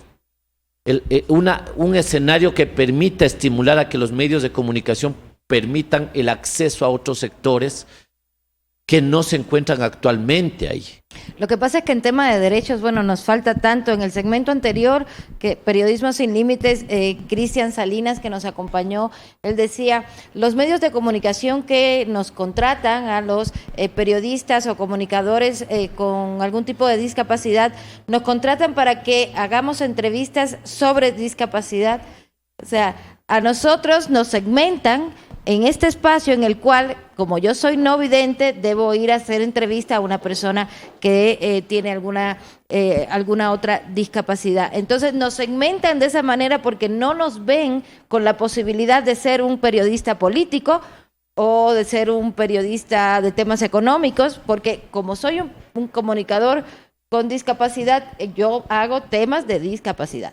Y mira, desde ahí ya tenemos un problema en el concepto mismo de la inclusión. O sea, se les incluye o para cumplir una cuota o para que cumplan un rol específico por su condición. Entonces, de ahí ya empezamos con los problemas de derecho. Claro. Una última reflexión antes de irnos. ¿Existe contradicción entre libertad de expresión y derechos de comunicación e información? A ver, la libertad de expresión ya habíamos definido de lo que se trata. Una vez que se cumpla con esa libertad de expresión, no hay contradicción. O sea, la libertad de expresión tiene su rol, tiene su campo, y más que una libertad de expresión es un derecho humano.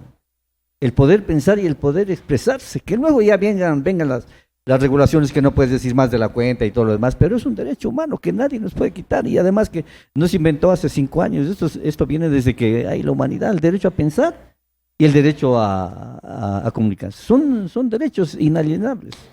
Existe esa contradicción. Yo lo señalo porque yo he escuchado algunos académicos en donde establecen que existe una contradicción entre las libertades y los derechos establecidos en la Constitución. No, yo creo que, a ver, la libertad de expresión va más allá solo que la libertad de expresión, va hacia la libertad de pensamiento. Por lo tanto, es un derecho humano, o sea, nadie me puede obligar a mí a pensar de alguna manera. Entonces, no se contradice, o sea, si es que vivimos, no puede haber democracia si no hay una libertad de expresión. Por lo tanto, no se contradice, es un derecho humano y es un derecho inalienable y es un derecho que no tenemos que, que jamás debemos dejar que pues se merme en ningún sentido, ¿no? Abel, para despedirnos. Abel. ¿Me escuchan? Hola, buenos días. Sí, ahorita le escuchamos, Abel. Muchas gracias. Sí, yo no vería contradicción en el sentido de que el derecho a la comunicación es como una categoría que abarca un conjunto de libertades: libertad de expresión, libertad de pensamiento, libertad de prensa, libertad de acceso a la información pública. Desde la Declaración de los Derechos Humanos y con el Informe McBride se especifica más esta categoría en el sentido que es un paraguas que, como digo, incluye este conjunto de elementos. Y también está atento al conjunto de elementos emergentes que van pasando respecto a la evolución de la sociedad, incrementos tecnológicos y otros más. Entonces, es un elemento que convoca, que abarca y que permite llegar a las personas y que está también abierto para poder hacer esta, asimilación de lo que está ocurriendo en la comunidad. Yo veo que las libertades son un camino a este derecho amplio de la comunicación, y poder dialogar, poder encontrar información, contar con condiciones para alcanzar. Y va a ser, un norte que guía a la profesión. Yo los vería como más bien elementos que se complementan y que avanzan a la comunicación amplia y universal. Sí, es indudable que el constituyente en el 2008 unificó en el capítulo de derechos de la comunicación e información no solo a la libertad de expresión, sino a todos los estándares internacionales que garantizan ese derecho. Por ende, se habla también del acceso de los pueblos, de las comunidades, de los pueblos indígenas y de la ciudadanía en general a fundar y a crear medios, es decir, a su libertad de prensa. Es indudable, se complementan, y ese complemento y la garantía de ese derecho está en el Estado. El Estado tiene que garantizar y crear las condiciones para que la ciudadanía pueda ejercer ese derecho. Y una de las garantías es la de no intervenir, y en el caso de intervenir, el ámbito de promover el ejercicio del derecho. Ámbar. Pues sí, ya estamos con 23 horas 59 minutos en este instante. Ya estamos llegando a las 24 horas de transmisión. Recordemos, un aplauso, por Dios. 24 horas ya, estamos a segundos. Empezamos ayer a las 10 de la mañana. Estamos ya por cumplir las 24 horas. Queremos agradecer muchísimo la presencia de ustedes. Qué tema tan interesante, hablar de libertad de expresión. Vladimir, a mí me ha fascinado. Así que les agradecemos muchísimo, a Juan Pablo Albán, que se fue porque tenía algún otro compromiso, pero que nos acompañó durante toda la primera parte. Abel Swing, que a quien le tenemos a través del Zoom, muchísimas gracias por haberte conectado. Cristóbal Peñafiel, de la UNP, colega. Qué gusto verle a los tiempos y ya no en cobertura. Y Patricia Hidalgo, académica, gracias también por haber estado acá con nosotros. Vladimir. Bueno, Ámbar, y queremos agradecer la presencia y continuemos que todavía hay programación para romper el récord. No sé, Orfita. Sí, están listos ahí. Estamos listos ahí. Entonces, con esto continuamos. Todavía nos falta 6 horas y algunos segundos más para poder romper el récord. Un poco más de 6 horas todavía. O sea, 24 más 6 son 30 normalmente. Pero le quiero contar que en este instante ya se rompió el récord, porque ya estamos con 24 horas y 30 segundos. Ah, así bueno. Ya se rompió el récord, pero nos vamos más allá de las 30 horas. Damos paso a los compañeros, a Carlitos y a Olfa, que nos tienen más.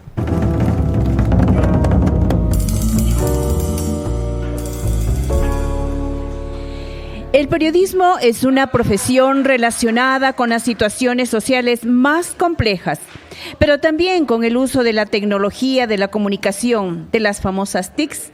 A diferencia de otros oficios, el periodista puede aprender lo que necesita sobre la marcha, porque al fin de cuentas, informar, interpretar y opinar son actividades que forman parte del ámbito de cualquier persona.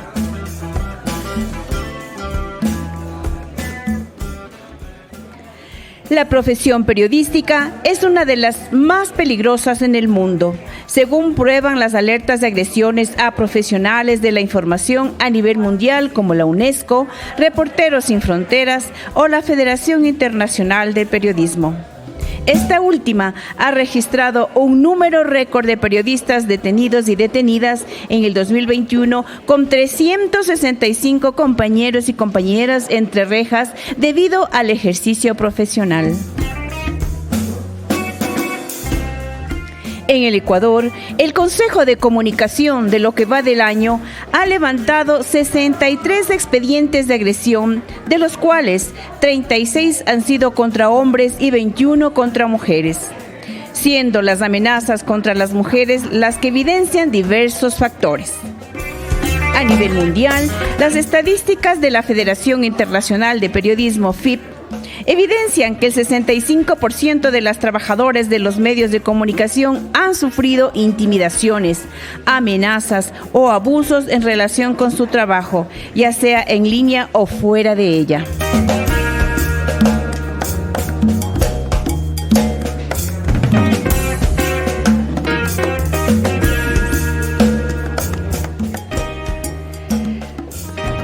Las experiencias de cientos de trabajadoras y profesionales de la comunicación recogidos por organismos como la FIP evidencia que las agresiones y abusos contra las periodistas pueden provenir de todas las direcciones, colegas y superiores, fuentes, los poderosos o usuarios anónimos en las redes sociales.